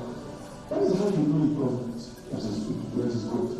By the time you took all of the man, I started having a new realization. And I realized how Dr. Loretta Ogogo called my council was training. I realized why the chief things that we know in every party, the rice man and the rest of them, lost to me. I realized why we became the NBA chairman of Nigeria. So then by no means, I'm looking my interest again. Truly, we are making my interest. This election should belong to the more popular of the most popular candidate. With what I heard from you this evening, I am convinced. Wow. Thank you, ladies and gentlemen. I'm sorry it took so long, but it's 18 local governments. It's a huge state. We even had to abridge it. I wanted you to see, this is Ekpoma. So we visited all 3 zones, Ekpoma, Igwebe. So Edo Central we also went to. And what we saw, the feedback, what we saw with our eyes is the same. Our state is in bad shape. Our state, Edo, is in bad shape. So I'm not going to repeat all that we said there. All I am going to say to you is that it is doable. We can fix the situation. Now, I'm Olumide Akpata. You know some of you know me. Some of you know of my antecedents. I was president of the bar. But talk is cheap. I can easily come here and say all sorts of things. How do you know that we will do well? You have to check my antecedents. You have to also check the party that we belong to. You have to see, what have we done? Governance is about the management of men and resources. It is not rocket science. And when it comes to resources, the next issue is prioritization. What do you do with the money of the people? That is what is important. And so, we are presenting ourselves to you, Asama Kadiri and I.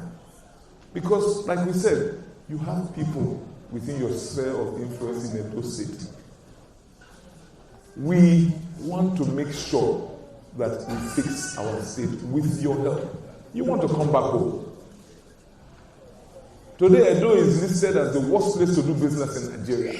Number 37 out of 37. You want to come home and invest. What's our security situation? What is the state of our agriculture? So what we are going to do to allow for time, we'll allow for Q&A so that you can ask us questions regarding what we will do. We did not come here only to bash the current government. No, we have a plan. We have a clearly articulated plan. The priorities in our plan we have put in our pact with the Edo people, which you have in the bags that we gave out to you. You can read in your spare time. But we have a plan to fix our state. And it is now or never, ladies and gentlemen. It is now or never. Things are really bad in our state. Across all sectors. Across all sectors. and you have both parties. You saw them shooting in broad daylight on Airport Road. AK-47s, broad daylight on Airport Road. You ask yourself, what is at stake for persons to come out and shoot in broad daylight? The police orderly attached to the APC candidate was killed in that episode. Why are they killing themselves? It's not about the people. It's about their own interests. They are protecting their own interests. So you have to recognize that we need to reclaim our state from these people who have been tossing us around like ping pong. We intend to work with the diaspora community. We intend to work with you. That commission that we hear has been set up because I haven't seen. All I hear is that a law has been passed. We will operationalize it. We want to work closely with the diaspora community because there's so much you have to offer to help us run the state. On the flip side, what we want to offer you is a state you can come back to. One that you can hope to retire to. One that you can bring your family back to without looking over your shoulders to see if there's a gun-toting criminal coming after you. One that you can acquire land and you get your title and you know that it is your land and nobody is going to claim it, no community is going to claim it. One that you can do your business and there will be power to run the business. Electricity. There will be good health care. Your mother at home can be sure of receiving good health care. Your father at home. We are going to work with you. The Diaspora Commission, there will be a Director General who will come regularly to come and meet with you and facilitate for you to come home. You're a special class of people because you know how it should be done because you see it every day in the communities you live in. Local government administration is almost non-existent in Nigeria. We are going to drill down to the wards and to the communities to make sure development is widespread. So, like I said, the MC will conduct Q&A. In the process of answering your questions, we will touch on issues that we may have missed in the course of the presentation. And the way the Deputy Governor candidate and I would like to do it, we alternate so that you hear from him also. It's important for you to know that what the team is thinking and how our minds are working. Thank you. Let's give him a round of applause. Now, he's been very humble in his introduction. It's time for the Q&A. But this is a very sound legal mind, a man that has worked in a corporate capacity as a legal advisor to our own Honorable Polopolo, the second. Please give me a round of applause. The second. And he has also served as the secretary to the committee in our famous red book that you all know from the palace. Please give him a round of applause. So now, ladies and gentlemen, we're going to move on to Q&A. He's here to take your questions. And we're going to be passing the mic, an open mic. Just raise your hands and we will acknowledge you, one from each side. Listen. Maybe let's start.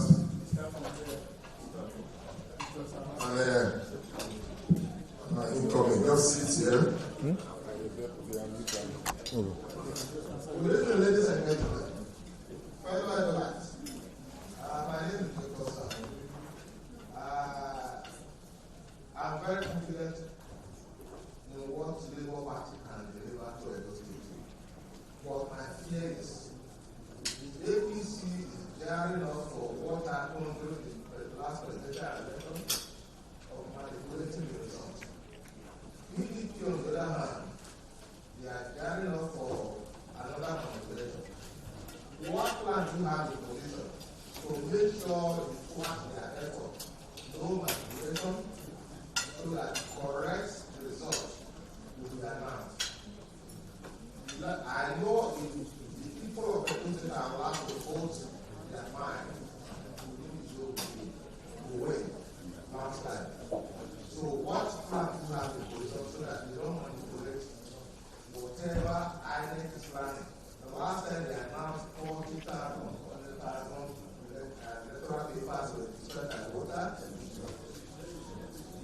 plan, that is the plan, to thwart whatever effort they don't like to vote with them.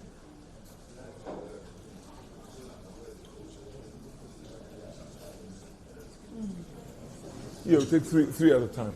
Three. Yeah, Let's do three continue the questions. questions. We'll take a couple before you answer. Okay, thank you, ladies and gentlemen. My name is Seth Yomuya. I want to confess, on your way flying to Stuart, you will see a lot of water towers, just all the suburbs as you're coming in. And I must confess, each and every one of us here, not taking water from home. Pipe-borne water was what the blow up is. You see, we used to have the tap that has twins. In all the manifestos, both the three parties have given, none has spoken about how to give common pipe-borne water to the citizens. But it's supposed to be the cheapest. We have it now. How do you want to give us, revamp the old protocol and make sure our mothers, those who cannot afford home, get clean pipe-borne water like we're getting in the 60s and in the 70s? Please, it's a thing that is doable. Integrate it into the manifesto, and every one of those things are preparing and then Thank you very much. Thank you. Please, let's take one from this side there. Let's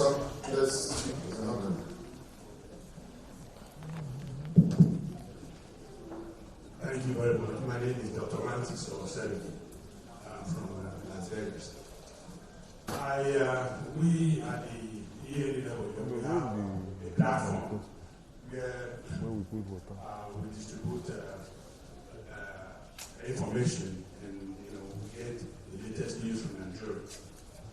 I was reading one of those write-ups, I think about last week, that our present governor is having a midnight meeting with Olumide in case the court case in Ashland falls apart, that he was leaning towards Olumide.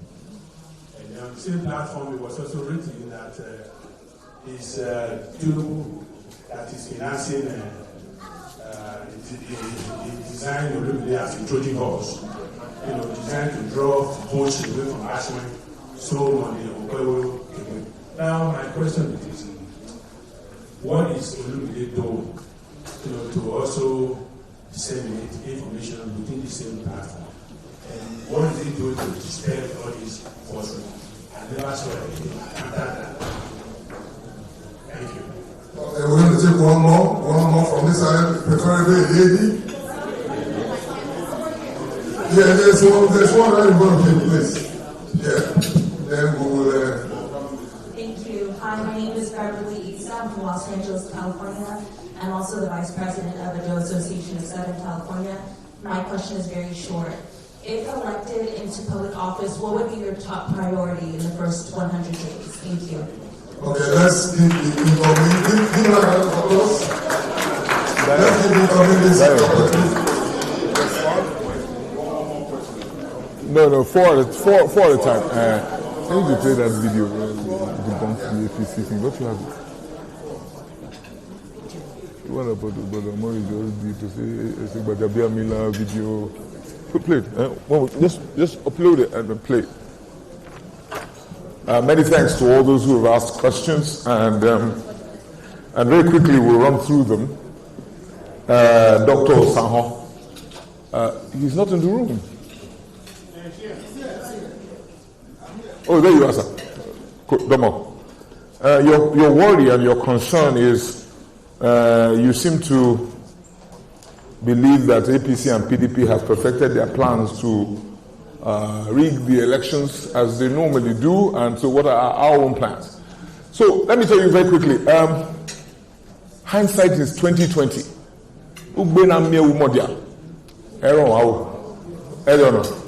So we were, as Labour Party, initially for the presidential elections, the popular refrain was, we don't have structure. Big mistake. Big mistake. Can we have one house, please? Big mistake. But we learned from our mistakes. I'm happy to report to you that the Labour Party was successful in uploading Details for our polling unit agents for 4,518 polling units, right? So that's the first thing. It's a new thing for Labour that we actually have boots on the ground. Fortunately, we got a report that some of the uploads were not properly done, but we're dealing with that. We're trying to make sure that we've sorted that with INEC.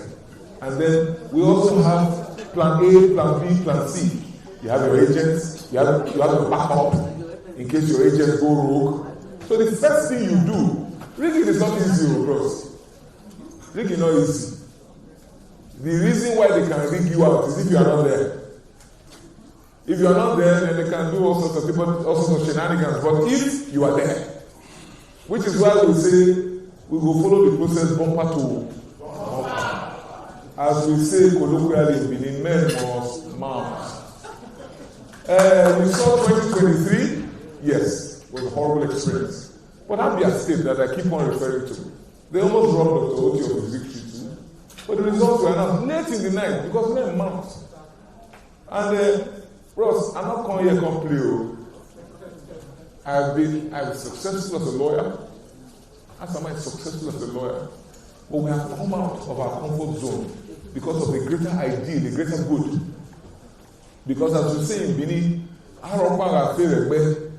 say I don't know. So there's no point. You say you are wealthy, but you're so poor. If everybody else around you is poor, that's why we're here. So I'm not going to leave everything I've been doing. I've been president of the bar. I run one of the largest law firms in Nigeria. I've walked away from all of that to come. Then one tout, but just should say in one call carry ballot box. Anybody who do anyhow will see anyhow. I give you my word. I give you my word. So, bros, not use as your butter. I say look me up.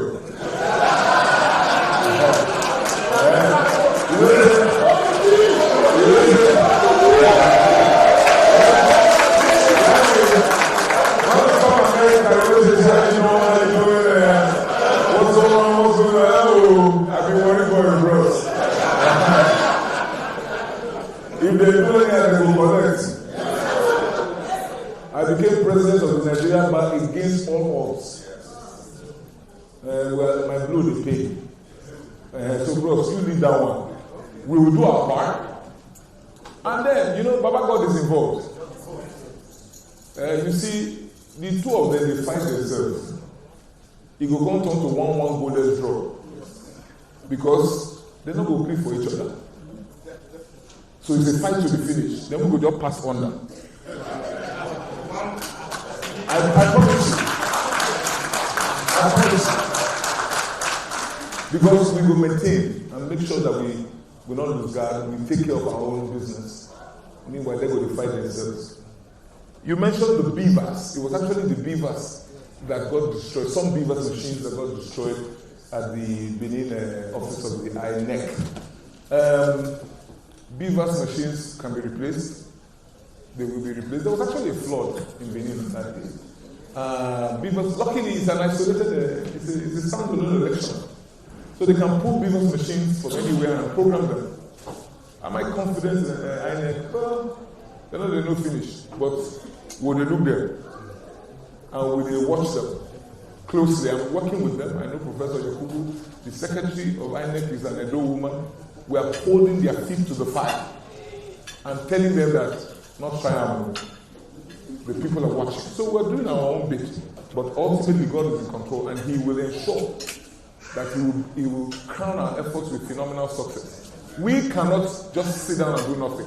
We're working hard. But ultimately, you will see how it will happen. There's confusion in their camp. Confusion. They're running from pillar to post. Mr. Idebu, you're very correct, sir. But there is water. We have a plan for water in our manifesto. We put it under other essential infrastructure.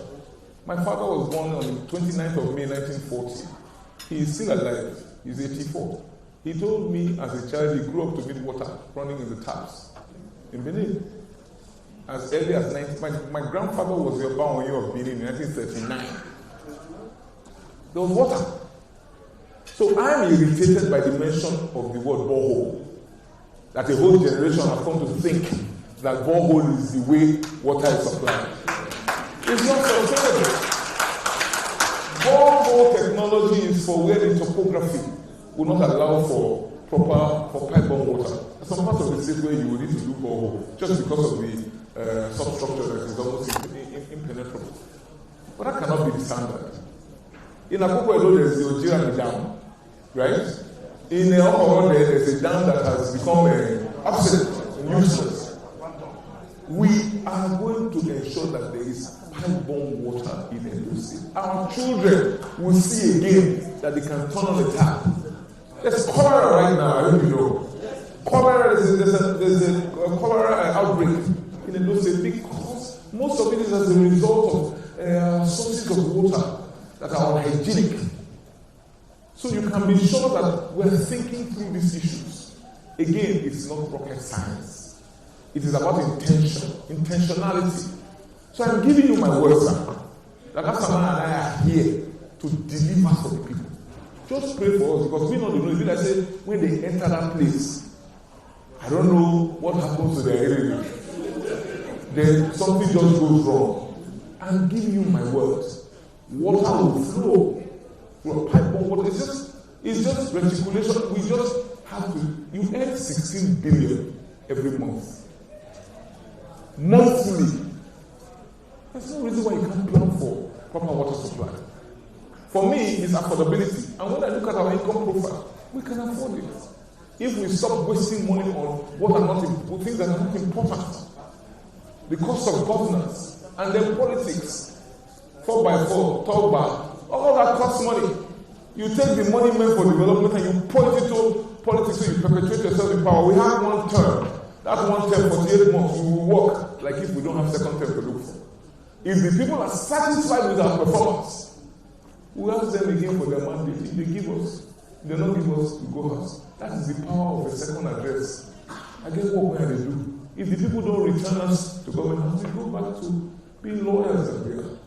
So you have my assurance. Please, I hope you have a copy of the brochure, so you can look at that in particular. Dr. Sen, whatever happens in Vegas, stays in Vegas.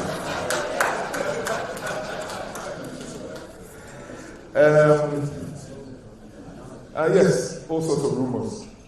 All sorts of rumors. You know, when we started this journey, I was said to be the plan B of Obaseki. So that if Igolado does not work, he will result. I can't deny my friendship with Obaseki. You know, we believe we're interconnected. He and I, we operate in Lagos. He is a capital market operator. I'm a lawyer. There's no way our paths won't cross.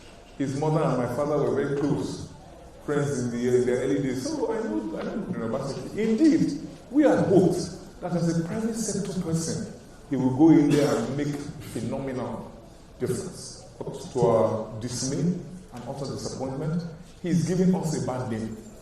So if any private sector person comes now, they say, what we will do? We don't see in a part one.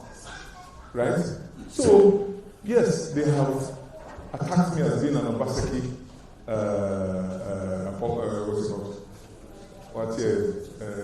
sponsored person. I've attacked that. I don't tell them, say, hey, the big person can't come. I've gone on television.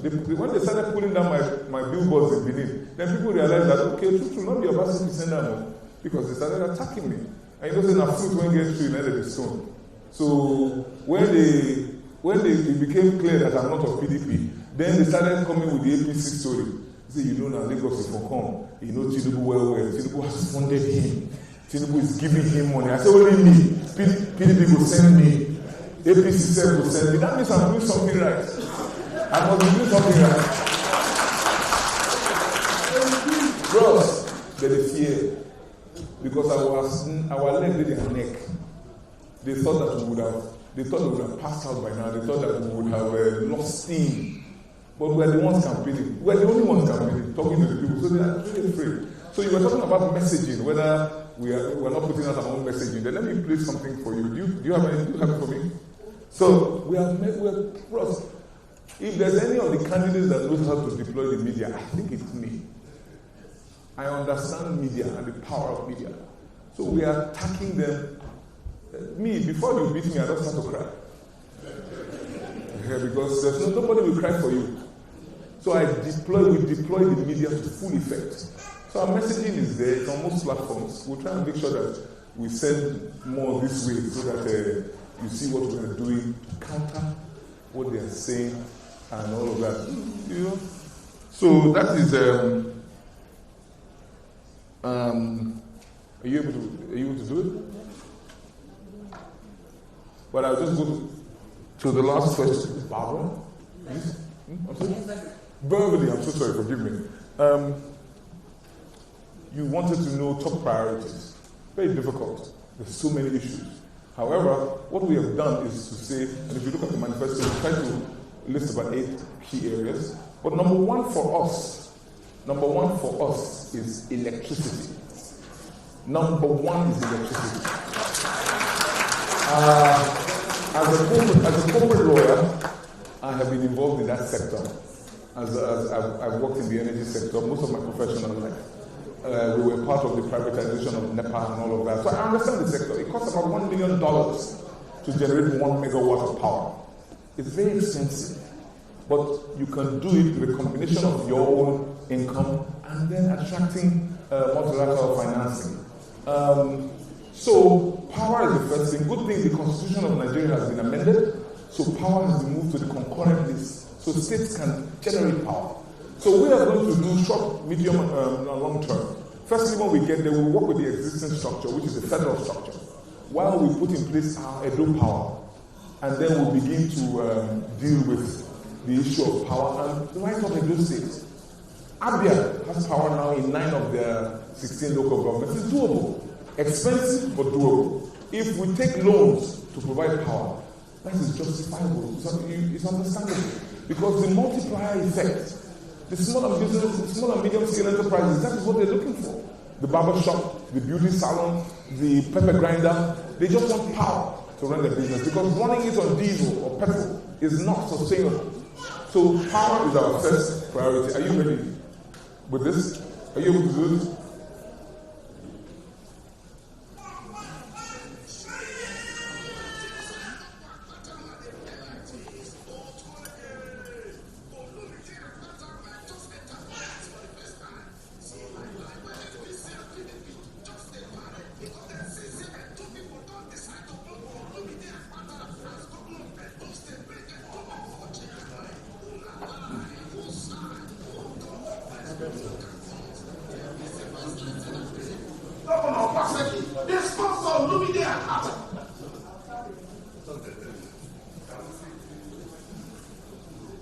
Sorry, are we blocking you? Oh, so sorry. Dayo, I need to move. Are you ready?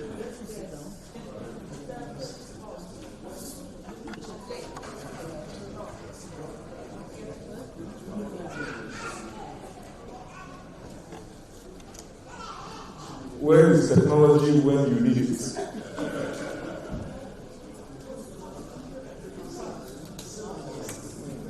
I've been sitting for 16 hours. I just arrived today. So, no, if I have to keep moving. If you can't do it, let me move on to. So, very first priority, electricity. Next issue is for us, agriculture. We need to ignite a revolution in the agricultural sector. We need to feed ourselves. Edo is on very fertile land. And it's unfortunate that the government has been paying lip service to agriculture. Gari is 90,000 naira back. That puts things in context. Why is that so? The farmers are not farming. They can't go to the farms. You and I know that once there's scarcity, first thing that is affected is the price. So the farmers are not farming because one, there's a lack of security. They're being attacked on the farms by herdsmen. Herdsmen can be apprehended if there's a political will. You know, in those states, a number of them have been sentenced to death by the courts. I belong to the justice sector system. We can sanction, we can punish. So you have to give security to the sector. We have to treat that sector like a national, a state asset, just as the federal government treats oil and gas, because it's important. That is why we have the expression energy, food security. We need to make sure that we fire up the sector, as was done before in the Western region and the rest of the country in the 60s. What do? Government must be an off-taker. Government must be an active participant in the value chain. I wouldn't do it alone. Government should work with the private sector because I'm not comfortable with government being in business. So with the private sector, you help the farmers. See, as the Mubu reached the photo of Buhari, now Olumide sign up for Akpata and a day like this. Olumide Akpata might just enter politics for the first time. See, like MPC and PDP, just the parade, because the system and two people don't decide to vote for Olumide Akpata as governor of Edo State, make and two people for change their mind. Una lie, who side, who God don't bless, no man can cause. APC first license and PDP governor of Basaki, they sponsor Olumide Akpata. Now, yeah, PDP don't start their own lie, say that APC, the Kukuma sponsor Olumide Akpata for this governor election. For this APC line, when they talk, they can't show picture of Olumide Akpata of Labour Party where he sit down to President Tinubu, Chief of Staff, Honorable Femi Gbajabiamila, to show say when they talk na true. They talk say, but the meeting Tinubu give Olumide Akpata big money to sponsor the election. But Papa, when they fight for Olumide Akpata, don't cash them. See the picture when they show that old picture when Olumide Akpata some years ago the president of Nigerian Bar Association, they hold a meeting where all lawyers of Nigeria sent them as president to join hands with Honorable Femi Gbajabiamila, who himself that time is Speaker of House of Representatives for Abuja, of how the big headed Buhari, when the president of Nigeria changed to better place. We have lots of videos and let's not waste time. So, yes, we're taking a couple more questions. I just need to, I'm almost done with the previous question. Please bear with me. Agriculture, important. Government will be an off-taker. Government will set up storage facilities so that when the farmers farm, you put it in storage and distribute to the people. But by that time, you've given the farmers money to go back so that the cycle never stops. Then you have value-added agro-processing, what they call factories, close to the farm settlements, so that the one who produces pineapple can convert to pineapple juice, tomatoes to tomato puree, and stuff like that. So that's what we're going to do with agriculture. Next is security. I already mentioned that with regard to agriculture, but generally, security is critical. The governor is chief security officer in name only. The governor has no control over security. It's a federal policing structure. But the governor can work with the existing architecture and ensure that we fund the police that operates in our state. We have a police trust fund. We fund the police and the DSS. Technology has come to the rescue. You can fight crime. But beyond fighting crime, there are things the government can do that will keep crime away. Now, who they send pothole for Luau? They try to navigate pothole and they keep kidnapped. If an express will lead who wants to stand for the front, kidnapper? You can't stand in front of a moving car, right? So we can make sure that the roads are good. We can make sure we have street lights. We can make sure we have CCTV, right? None of those things, crime will come down. So security is important so that investors can actually come to Edo State. Today, Edo is actually the worst place to do business because of a combination of all of these factors. Security is important. Number 4, I will take 2 together: education and health, because this is about human capital development. You are only as rich as your human resource. So they're your greatest assets. So healthcare, we're going to put 192 wards. 192 primary healthcare centers in each ward, and we'll make sure that the doctors are available, that they're actually functioning, right? So these things are very important to me. Healthcare, like I said in there, I'm a cancer survivor. Most of the ailments that our people face are at the primary healthcare level. If you can deal with them at that level, there's no need to escalate. There's no need for them to rush to the tertiary institutions and then take up bed space that is needed for more serious matters. Those of you who are familiar with the United Kingdom know that the NHS has been there since 1948, providing free medical care for the citizens. It can be done. And lastly, with regard to education, I was trained in Nigeria. I've never schooled abroad. Never. I go primary school for Wari, secondary school, Wari, secondary school, Lagos, then Great Union. Trained by my country. And I can stand shoulder to shoulder with any lawyer in the world, with any educated person, because not even if you tell me, because I was trained by my country. That should be the lot of every Edo child. But what you find today, what we are doing to our children is nothing short of criminal. So we will take care of infrastructure. I have to go renovate a school in Isana. Roof was leaking, children were lying on the ground. taking notes in Ewato, close to Ubiaja, renovated that school. The environment for learning is as important as the learning itself. Very important. From that school, the doctor will emerge, the lawyer will emerge, the president will emerge. Then the next issue is teacher recruitment. I already mentioned the haphazard recruitment process because communities are having to hire teachers themselves because the government supplies teachers. Teacher remuneration is an issue. Teacher training is an issue. What are the teachers teaching? Lastly, curriculum. What are we teaching our children? Any child that is not being taught technology as a compulsory subject today is a dysfunctional, is a functional illiterate. And that's the truth. And our children can't compete. So that's what we're going to do. So those are the 5 key areas. But I'll take the next set of 4 questions. I hear the next event is about to start. Will you let those 4 questions be the last set of questions, please? So we can go back to the event. Thank you so much. Let's give them a round of applause again. So we're going to take 4 more. 2 from this side and 2 from this side, and so we can wrap up the evening. No, sir, please. Please. Let's hear a question. Are you ready, sir? Go ahead. Good afternoon, everyone. My name is Osasari Doris Igariba. I just have a question because I've been following the manifesto for the 3 parties so closely because, like, I grew up with a politician, I grew up with the Cabinet Secretary from Sage. I know all about politics, but one thing I keep noticing in the old manifesto, nobody's getting our youth involved. Like they're talking about those kids, what are those kids? They say the youth are the future of tomorrow.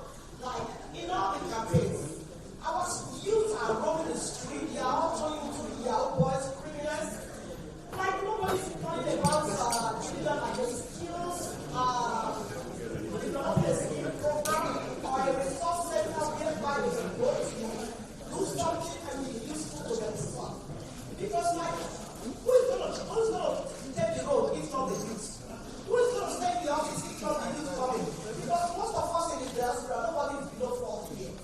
So we really need to look into that if we want Nigeria to be great again. Thank you so much. Please, let's keep the questions brief so we can answer them quickly.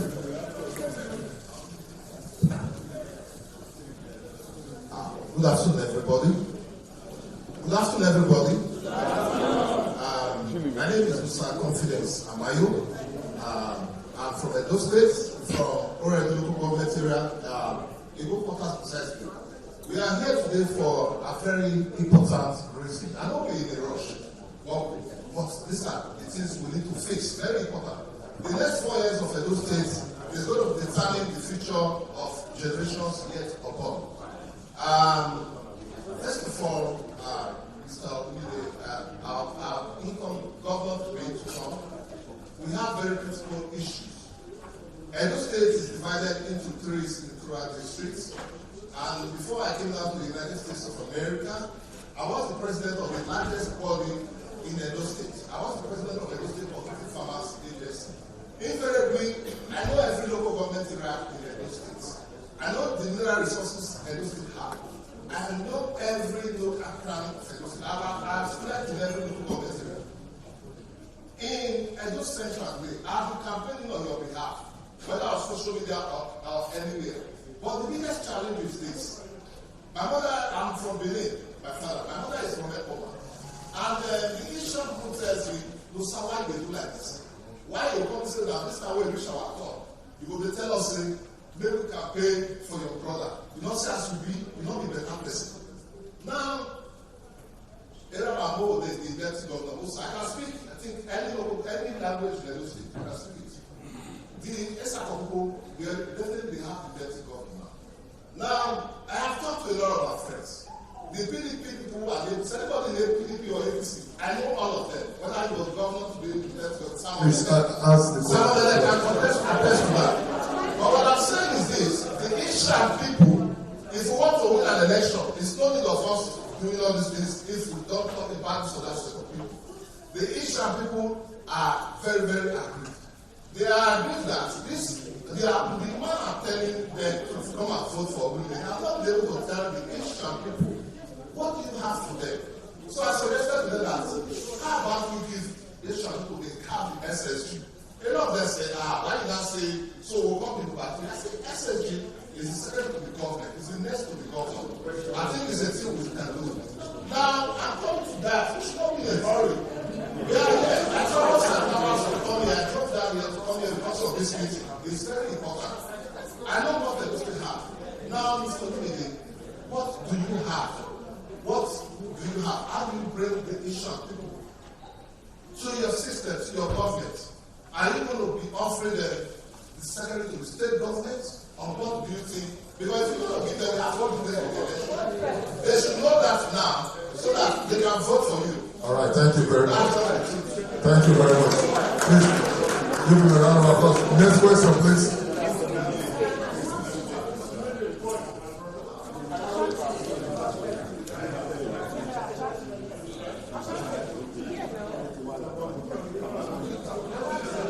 Please, let's make it brief. What happens is, I think we're here for something very crucial, and we need to pay attention. This is very important. My name is Dr. Isafe Ibe Usaide. I am here, and my question, I think I've put this question before to our incoming governor, and I'm repeating this question again in person. What plan do you have for women? Because women are very active in politics. They go out for campaigns. They're always there during election. Come sun, come rain.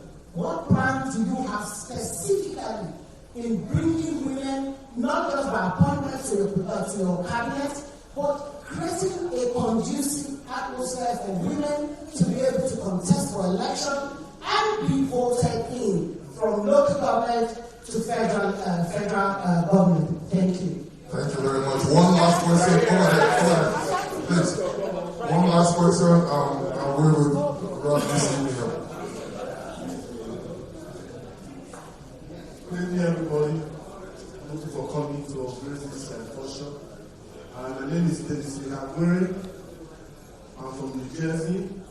I was the last post-president of the convention in New Jersey. I also conducted this town hall meeting for Olumide.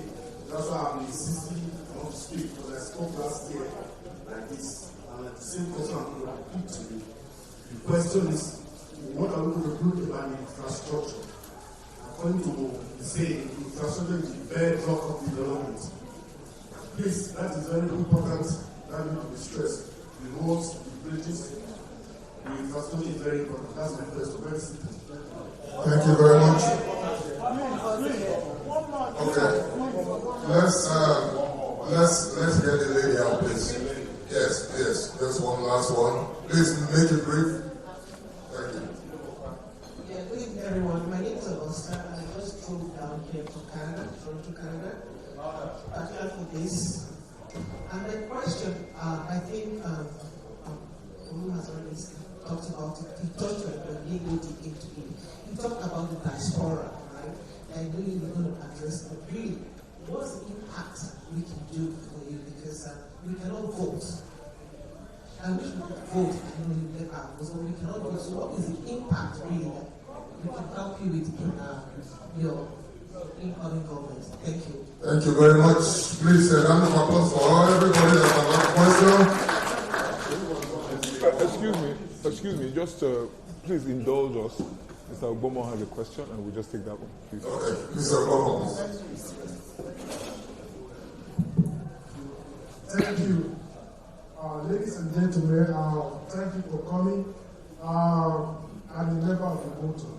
That's one. Two, when Honorable Akpata was speaking about Orion, he stopped at Abudu. Abudu is not Uronigwe, sir. Yes. I said Abudu and Uronigwe. Yes, but that is not the name of it. Is not, but I can mention all. Yes, 1 second. Yes, sir. See, today, Edo State is part of the oil producing states in Nigeria. And one of the reasons, some of the reasons are Ugo or Ben.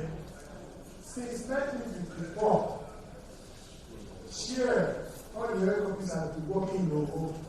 As you don't know, there's a desert between Delta and Edo State.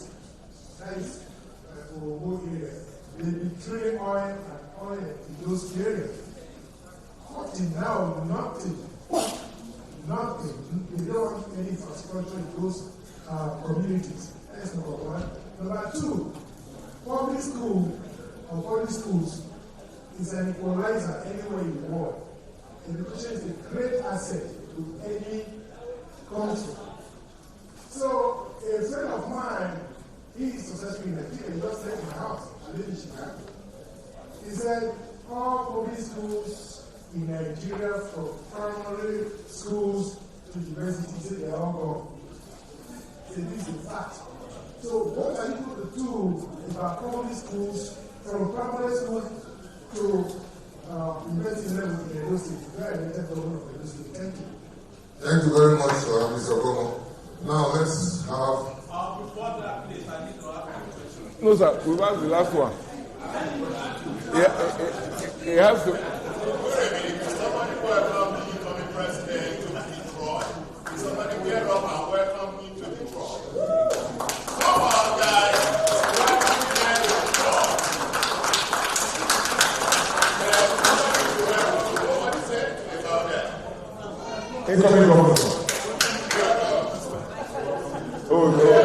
Where is it? At least I'm glad I made it to Detroit for the first time in my life. And that is, at least that's a plus. The Motor City. I can add that to my bucket list. I can tick that off my bucket list now. Motor City, right? Very good in Motown.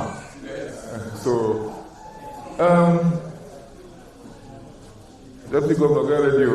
This jam question, you answer some. I think it is Mrs. Garewa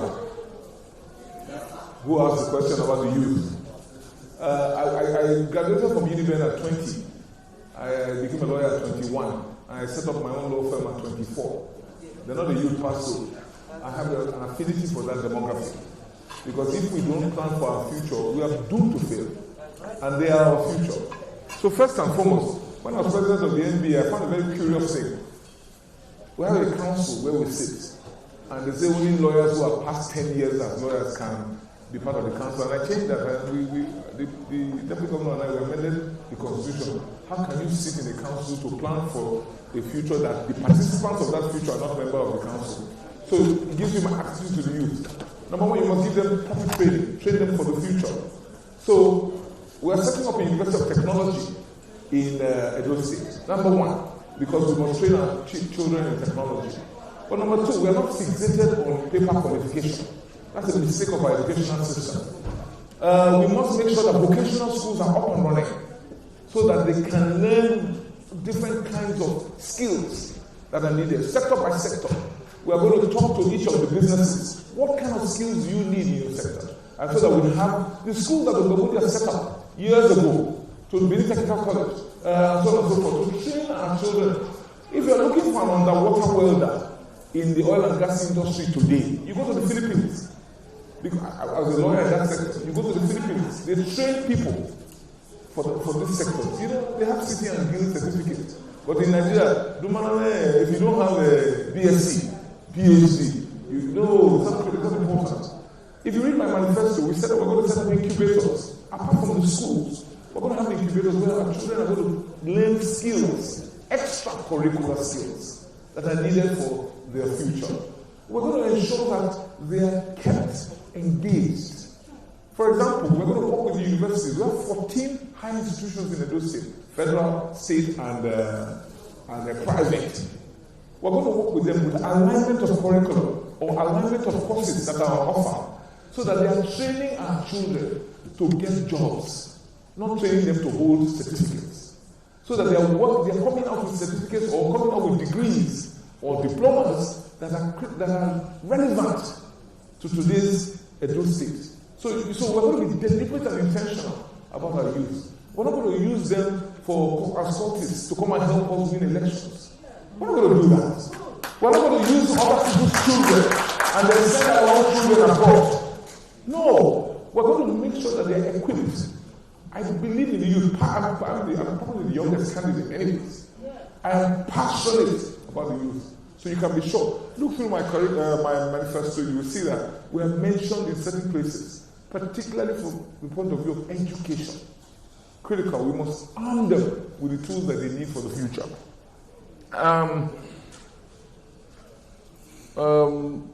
Nosa, my brother from Igun. My mother is from Igun. So, you're talking about zoning. I understand the issues.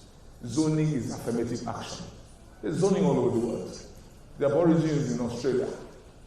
The Black Empowerment Program in South Africa. What is zoning, or what is affirmative action? Where you think that one group has been unfairly treated, you try and balance things up. However, politics in Nigeria is played on the platform of political parties. I have emerged as a candidate of the Labour Party because we threw our primaries open. When you even talk of zoning, and those sites that we're talking about today, we have no appointment at the federal level. Nothing. Those are nothing. If you want to go down that road. But I'm not very comfortable talking about these things because I don't know that there's zoning in Nebraska. I don't know that there's zoning in Wyoming. Right? So we're trying very hard to move away because development knows no tribe. Edo Central has produced 3 federal ministers of works. Aneni, Ugbesia, Onalememe. You would say by now, so express road, nice full Edo Central. For where? They don't get road. The people, and we have good support in Edo Central. And have established and we made it clear to them because of the way politics is played in Edo State. You know, when the individual have ethnic champions. So when one individual finds his way to government house, he go tap all the road for a side. So the belief now is that if my person not there, nothing will reach my side. Labour Party does not operate like that. So we have found an Edo South man today. Yes, unfortunately, PDP has also had an Edo South man leaving office now. But you know, we work for them, go collect a salary for ETC now. Each party operates based on its own peculiarities. We have said that now that there's a governor from Edo South, by the grace of God, in Labour Party, we will start the clock.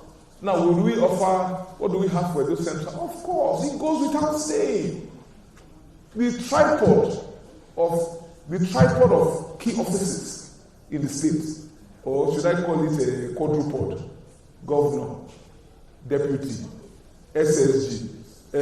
Speaker is one that you don't have too much control over, but at least you have influence over the process. Every center must feature. That's the way it works. But the truth of the matter is that the ethnic jingoists are looking for that governor. They say, if we don't get that governor, we will die. And we can't help them. Labour Party, we have already made our own political permutation. We can't change that. So will they feature? They will feature. Of course, SSG will go to Edo Central. It's natural. You understand? My advisors and I, to the extent that we're able to influence, because not only the decisions that the governor will make, I think 2 of those positions should even go to Edo Central, just to give them comfort. That nobody is anti-Central. It is politicians that have come to put a wedge between a people that normally are one. We are one. But politicians have come. I'm going to wear my Asa outfit tonight. You will see. I don't know difference in Edo State. We are one. But politicians use this to benefit.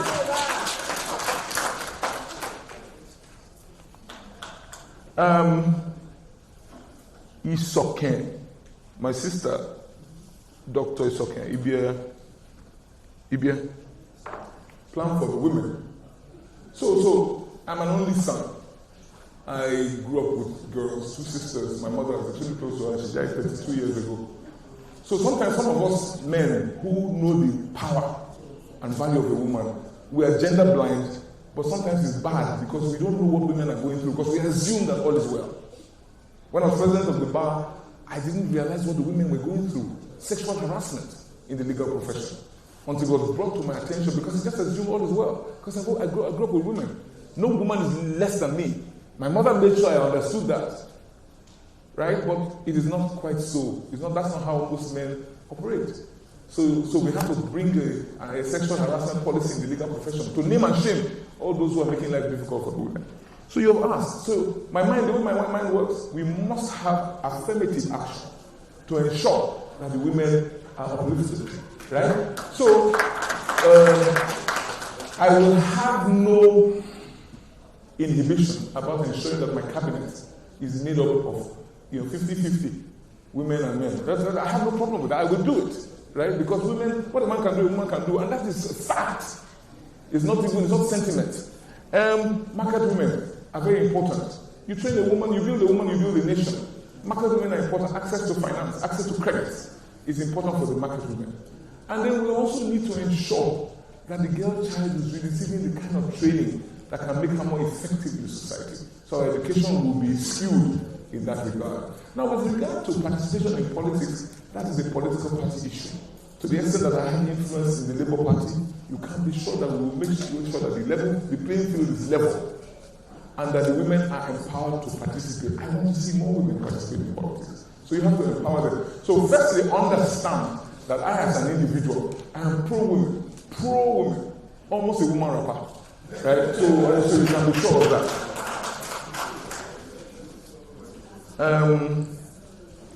I will leave Mr. Ikagwere's question on infrastructure for the Deputy Governor. Augusta from Canada wanted to know what we want the diaspora to do. So firstly, you have influence, your sphere of influence. If you are convinced that this is the party to go for, send word out to your people, let them understand that it is in their hands to make that change. But beyond that, we're looking at a time when we succeed. That is where I really want to work with the diaspora when we go into government house. Because there's so much you can do. Transfer of skills, right? Transfer of technology. You are all in various fields of human endeavor. You must bring it back home, right? How do we ensure that we're able to, those of you who are nurses, we want a situation where our nurses can work in Nigeria, then get opportunities for locum, offshore, so that they can compete globally, so that they can come this way. So our AMPA, Association of Nigerian Physicians in the Americas, we want to work with them because our healthcare system must be improved. Research and development, technology. When people talk to me about what do you have for diaspora, I say, I need you. Because we will need your expertise to come and you don't know how bad our educational system has become. Where parents take their children to school and pay lecturers for grades. You don't know what has happened to our value system. Our country is in trouble. We must rebuild from scratch. So I just wanted you to know that we need help. And so we must see it as a duty, those of us in the diaspora. You can't stay out here forever. You must come home at some point, I think. So I'm just hoping that you will do that. For example, in the educational sector, adopt a school. Your school, the school you went to. Because we want all our schools to be standard. We know that government alone can't fund that. So it's going to be stakeholders like those in the diaspora, Old Boys Association, Old Students Association. We're going to work with everybody. So someone in the diaspora can say, my primary school, I want to help out. That would be excellent. We're not going to ask you for your money. Direct intervention. We just set the standards, the regulations, and then you come and help us. There's a lot you can do. I will leave Orion lack of infrastructure for the Deputy Governor, Mr. Okomo's question, because the Deputy Governor went to school in Abudu. So he's familiar with the area. He would briefly tell us, because everybody needs to leave now. I just wanted to leave by telling you talked about education, public school. I am a product of public school, and you're so right. So our plan from primary school, firstly, I already mentioned it yesterday. We will take care of infrastructure, take care of teacher recruitment, teacher remuneration. Secondary school, the same thing. If you look at our manifesto, it will be mega schools where more children have access.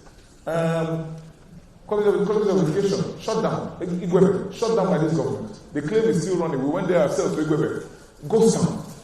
Huge school built by Igwebe. So if the pipeline that produces teachers is blocked, what are we going to do? So we're going to get teachers. Have you heard of what is happening in Ambrosali University? Teachers are being owed for 30 months.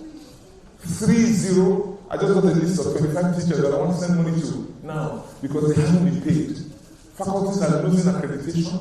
Our iconic university where most of our children go to, it has been gutted out to build another university that is essentially a private school, charging high fees, so it's out of the reach of the child of the average of the common man. So we are going to restore AAU to its glory and make sure that the school is up and running and available for the child of the average man. That's what we're going to do in that sector. And Orion has our attention, sir. We talked about power. Anyway, he will deal with that. Thank you very much. Sir? You are coming through the back door, sir.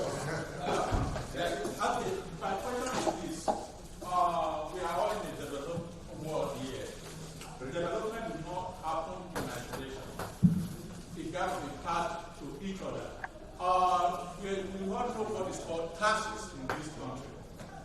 If you look at your property taxes, you will discover that hospitals, schools, roads, most of the things come into that tax that you pay, whether your child is in school or not. The tax that you pay is going to take care of the community school. So in Nigeria, we do not have all these things. If you go around Benin, you see minors in a lot of places.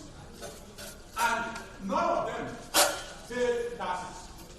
Not only that, even if you go to some of those places, the roads to the location to where you have all these matters. Sir, is it none of them pay taxes?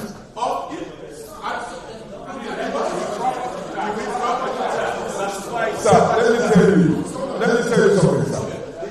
The current government, right? The current government has increased IGR, right? By what, 50% or thereabouts? That means more people are paying taxes, right? So my problem is what is being done with the tax money collected. You understand? So the government, yes. There have never been a time somebody has come to tell me I needed to pay a tax on that property tax. Yeah, and not only that. Like the roads to those places, they are examples. That is just aside. There's one incident we find out from you. At the time you were hearing that you were attached to the clock or something like that. Attached to what?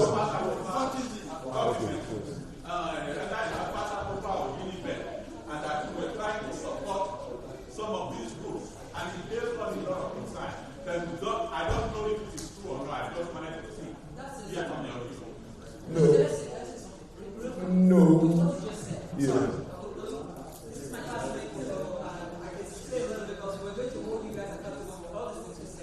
You said something about tax. The percentage of people that pay taxes in that locality or Nigeria is very little compared to how we here pay the government. The most important thing we should think about is that Nigeria is a beautiful country, but we are poorly managed. We don't have the right resources to get taxes from everybody. Because if you want the road to be good, you got to pay taxes. We pay taxes. No, see. You see, don't judge that society based on your own standards. So please wait. Today, Edo State is able to get 5 to 6 billion from internally generated revenue. So some people are paying tax, payee, whatever. The Labour Party government that we will run will first and foremost demonstrate. That's the only way it's going to work. Demonstrate what we can do with that money. Then we can move on to further levels of taxation. Oh, even from traffic offenses, do you know how much money we can make? Tons of cash, right? Property tax, all of these, but the people are already operating under a burden. There is no social safety net in Nigeria. So it's a two-edged, it's a two-sided coin. There is no social safety net. The government is not there for the people. So you come and ask them for more taxes, you're slapping the life out of them. I am hesitant to even think of additional taxes until we can demonstrate what is done with the money. And we'll fix the road. Fix the road with what is being collected today. You can fix the schools with what is being collected today. And when the people now see what is doable, what is achievable, you move them gently and slowly to the next level. VIO, this one, you put cameras like you have here, and then the guy beats the red light, you know, pay lots of money because there are serious traffic offenders in that country. You can make tons of money from that, but we need to take it step by step. Government must have a human face. Labour Party is for papa, mama, pikin. It will be almost criminal to even begin to think of further taxation right now. I was about to leave, but somebody asked me one question. No, sir, no more questions. I mean, there was no, sir, we need to close. There was a last point that. Yeah, he's coming to answer them, but if I remember. Yes, exactly. I didn't want to work. I not because just in case, just to answer the question point blank. I attended Univen for 1988 to 1992. Now, party with the go groove. So, I did not join any cult. There was black arts, mafia, I had cousins, friends. I went to school when cultism was at its peak. But I made an informed choice not to join any of them. But am I going to pretend that they don't exist? No. When we left school, most people left cultism at the gate after graduating, went into town to look for jobs, forgot about cultism. They're my friends, they're my brothers, I know them. The point I was making in Upper Sakuma that day was that you treat a disease from its causes, not from symptoms. Why do we have cultism? Upper Sakuma that you mentioned, a key member of the present government is the customer of cultists. Who is feeding cultism? The governor was standing the other day and banning cultism, will arrest all the cultists. Standing behind him, members of his government, I can point to you which flag, which one is flying. Cultists. Then you come out and say you are going to ban cultism. Well, that's stupid. So what I said to them in Sakuma was, we will find out what the issues are, empower the youth, give amnesty to the ones that are cultists. We did it in the Niger Delta. Give amnesty, come and drop your guns. Oshomole started it when he was governor. You want to deal with the problem, you go for the. I've been a lawyer for that. I've been dealing with problems in my professional life. To get up and say, we'll prosecute all of them, you will not fit. You will not fit. Your brother is a cultist, your cousin is a cultist, they are on each side. The cultism has been in by a chokehold. The other day they were killing themselves. It was like a basketball match. 18-3, 21-4. Two cult groups fighting in Benin. The government, the politicians, employ them, use them. It is a very, very lucrative enterprise. They even have what they call rainbow coalition.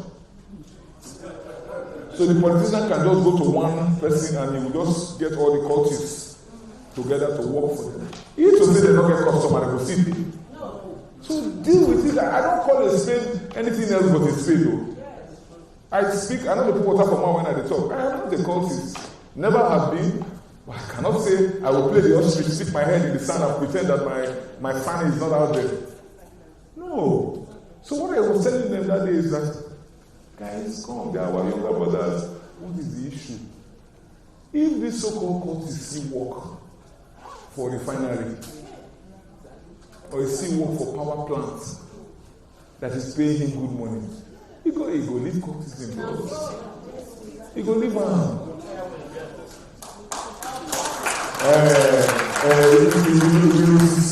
who wants to be carrying guns all over the place?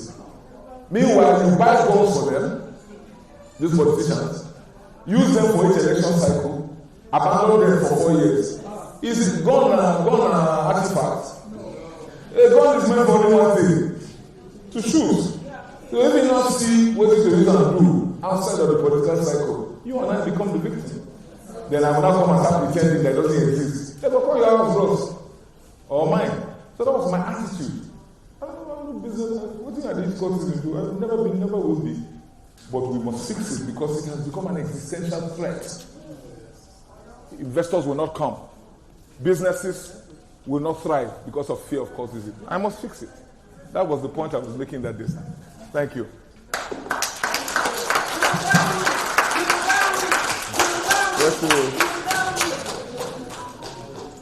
Yes, good evening, distinguished compatriots.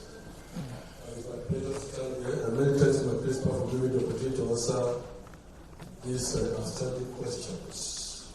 There are two questions left. The one asked by Dr. Ekagore, about what we intend to do about the infrastructure pay in our beloved state. Yes, when we spoke earlier, he made mention of the dire straits we find ourselves. There is complete, total breakdown of infrastructure. Truth be told. And because of that, the economy of the state is impaired. For us, as Labour Party, and by the grace of God, when we get into office with your support, we will immediately come in and take care of the road infrastructure. Because it's very, very vital, very crucial to the economy of our dear states. All our roads are in comatose conditions. A journey from Ramat Park in Benin to Auchi way back used to be at most 120 minutes, 130 minutes. Now, through the main highway, it's going to take you sometimes 24 hours if you can take it. On a good day, if the road is free, it will just take you perhaps 4 hours.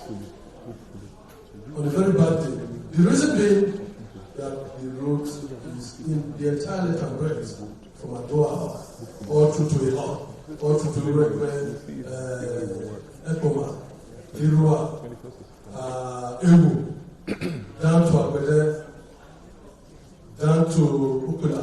It's a comatose state of disrepair. This is adversely affecting the economy of our state. People doing all these businesses, you have a truck moving cement, for instance, from Dangote Cement in Okuna to deliver to somewhere in Benin. A journey that will have taken the truck no less than 2 hours. If the roads are good, the truck will spend 5 to 8 days on the road.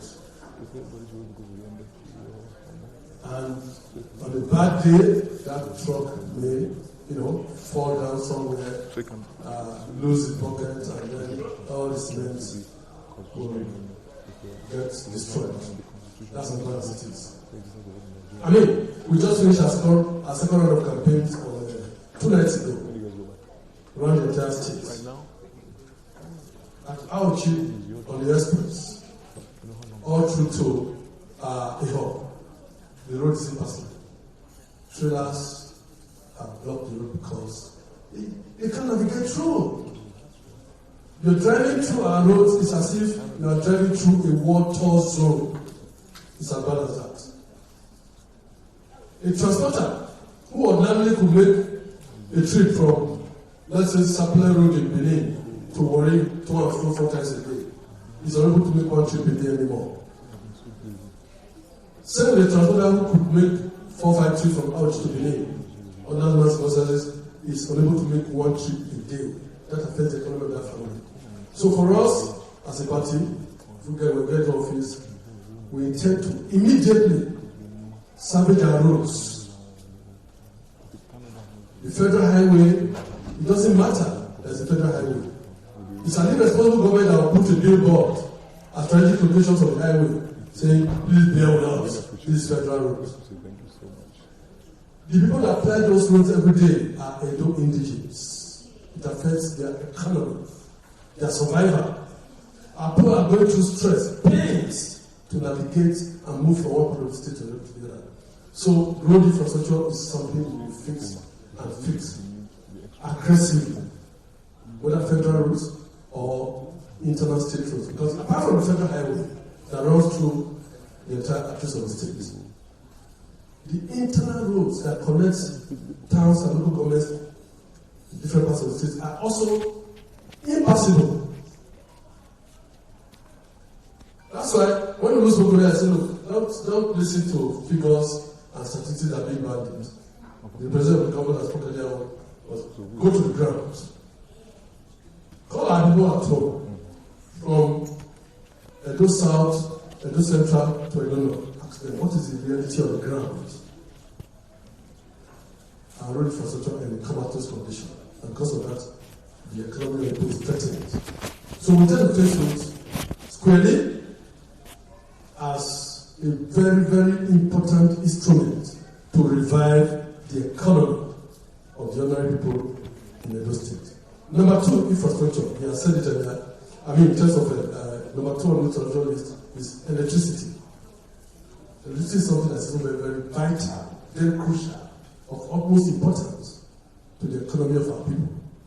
And we're going to take it head on in all ramifications, so that within a short while, we want to succeed in lighting up the entire Edo State, so that small businesses can get back to life. Factories and industries can come back.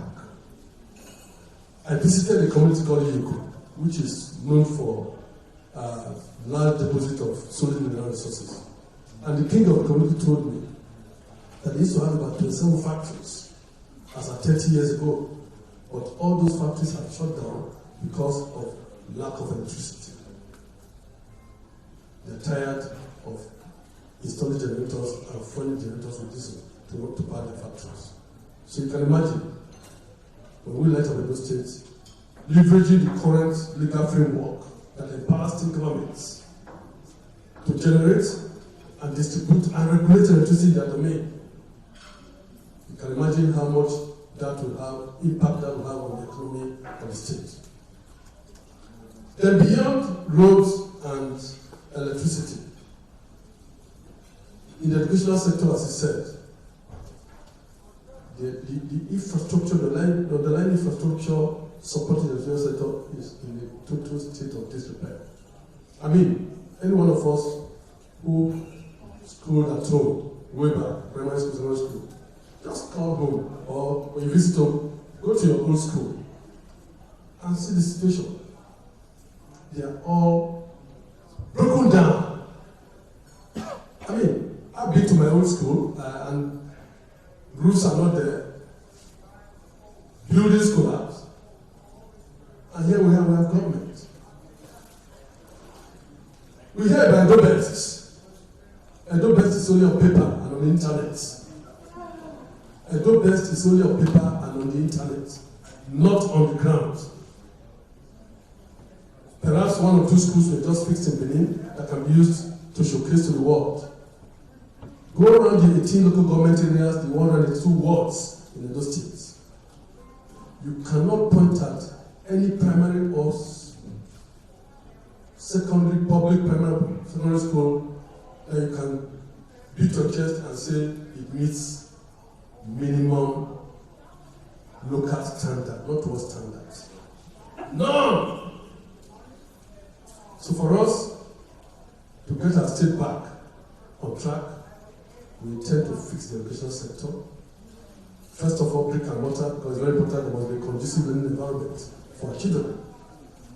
I went to public primary school, public secondary school, public university of Benin. As it is today, I'm not sure anybody will be proud enough or even be happy enough to send their children to public primary schools because those schools are no longer, they are decadent. It's as if some of them are as if they are places that have been ravaged by war. And we have governments. So we intend to rebuild our schools aggressively, first of all, and then equip them with all that is needed in terms of facilities and well-trained teachers. Then, of course, number 4 under infrastructure is the health sector. Olu said earlier on that we do plan to build, equip, and ensure they are functional primary health care center in each of the 192 wards. The commissioner spoke earlier today. He was reading out figures about how exciting the health sector is. Please, I'm not here to rebut him, but please, where is the primary center situated? There is none on the ground. I'm from Auchi. Auchi has 4 wards. There is no single primary health center in any of the 4 wards in Auchi. The next community is already has 4 wards. There is no single primary health center in any of the wards in there. So I don't know where the built them. I can talk from my own community. In my primary capacity, I supported the construction of the primary health center in Anwar Clan and equipped it about 4 years ago. And after doing that, we got a letter from the state government, instead of commending us, they lambasted us for going to do some project for the community. That saw their approval and spend money through the state government. That's how insensitive we find the situation we find ourselves is. Then the last question, Dr. Ogomo, if I got the name correctly, regarding Orion. But I think he was initially saying example to the one, but later he wrote his question down to what do we intend to do about public schools, primary schools, secondary schools, and tertiary institutions. I think I've already touched on that. You also wanted to know about to talk about yes. Orions. Yes. As a child, I grew up in Abudu. I'm a child of educationists. My father was a tutor and later became vice principal at SCA College, Abudu. And then in 1980 he was appointed as a principal and moved on to Ibiro Grammar School in the Donuts. And then served in several schools before retiring in 1997. So I have very strong nostalgic memory about the state of Abudu as a foremost local government council and how vibrant the economy was. When we went for campaign in Abudu, the situation we saw was the reverse. The second major town in Orion is Olumide. Olumide is like an abandoned territory. The only major road that goes through Abudu today was not built by the state government, it was built by NDDC. SCA College, that was later elevated, Teachers Training College, that was later elevated to a college of education, as we speak now, has been shut down for several years by this current state government. That's an institution that is to produce teachers. Permit me to digress. All the teachers training colleges in Edo State, SCA College, Igwebe College of Education, College of Health and Physical Education in Afuzi are all shut down. None of them is functioning. None. And these are the places where teachers are supposed to produce. The replica of those schools in Delta, because we operated under the old Bender State, the replica of those schools in Delta are today at their highest level. Yes, Abraka today is Delta State University. The one that used to be at Ozoro, Education Zone, was elevated to the status of Ozoro Polytechnic. Today is Delta State University of Technology. But all the colleges of education in Edo State, and these are colleges of education that were created by Olumide, today are all shut down. So how can our teachers be produced? Then with respect to Orion, yes, what he said is, Olumide cited examples with Abudu and Olumide, because those are the two major towns. Abudu is the local government headquarters, Olumide is the second largest town. But there are several other places. The entire Orion is a major oil producing local government area in Edo State and the largest gas deposit in Edo State. But in Nigeria, but there's nothing to show on the ground. Nothing. In terms of electricity, the entire local government areas in land has not had electricity for over 10 years. Abudu, about 12 years. Olumide, about 15 years. But the entire local government area, at least 10 years counting, no electricity. And this is the local government that is sitting on the largest gas deposit in Nigeria. And the Constitution of Federal Republic of Nigeria allows state governments to generate electricity. That local government can light up the whole of those states and even neighboring states. So it's about that. Then I've already talked about how we intend to revamp our schools, primary schools, secondary schools, and of course, we mentioned about tertiary institution. Yes, I'm coming, sir. Yes, because I've been prepared for the time as well. Then beyond these primary schools, secondary schools, and tertiary institutions, which we are going to focus on rebuilding, because an educated society is a liberated society. An educated society is a progressive society. An educated society is a productive society. In addition to this, we have technical colleges way back. Those who cannot go to universities will be able to go to technical colleges to acquire technical skills. None of our technical colleges today is functional. The Ghana Technical College and a couple of others. We intend to revive and rebuild them. And then, of course, secondary schools, I've talked about that. There's one that we found recently during our campaign tour for Olumide. A secondary school that used to be one of the best today is like a water zone. Same with Auchi College in Auchi. I visited it and it's as if the school that used to have money out, that had quarters of staffers, today the walls are, I don't know how to describe this. You need to be there to see for yourself some of these schools. So there's so much work to be done, and I can assure you all, as the government, when we do come into office, by the grace of God with your support, we will do our very best to work for the benefit of the people. Because we believe, and that is the primary purpose of government is the security and welfare of the people. In summary, otherwise called better life for the people. And that is what we stand for. What will benefit Papa, Mama, Pikin. Papa, Mama, Pikin is a symbolic phrase used to represent the people. The people make up the society, the community. If any government policy that does not operate for the benefit and the welfare of the people does not deserve to be a policy. And any government that does not work for the welfare and benefit of the people does not deserve to be a government. So the time has come to vote out these agents of darkness. So please, my appeal to you all is contact all your families, friends, community people at home, and encourage them to vote us in so that we can change this narrative. Because these two parties, PDP and APC, it seems as if they believe that they've held us in bondage. They are holding us in captivity.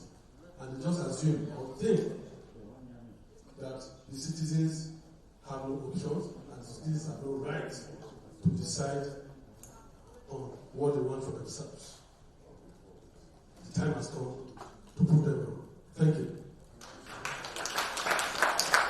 Let's give him a round of applause. Thank you, ladies and gentlemen. That brings us to the end of this town hall session. We appreciate you all for coming. It's time for photograph. Our principal is here to take photographs. If you need to take photographs on the side, please feel free to do that at this time. Thank you for your time and God bless you.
questions. We will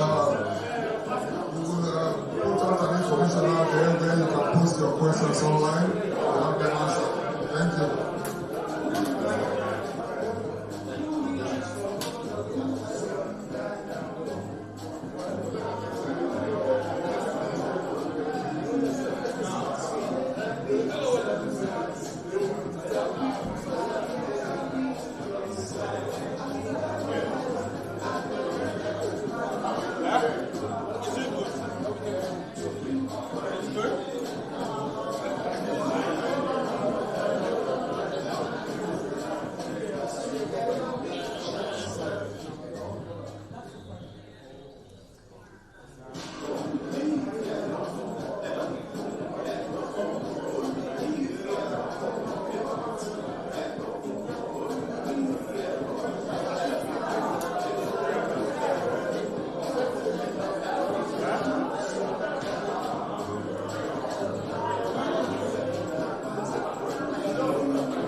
Thank you.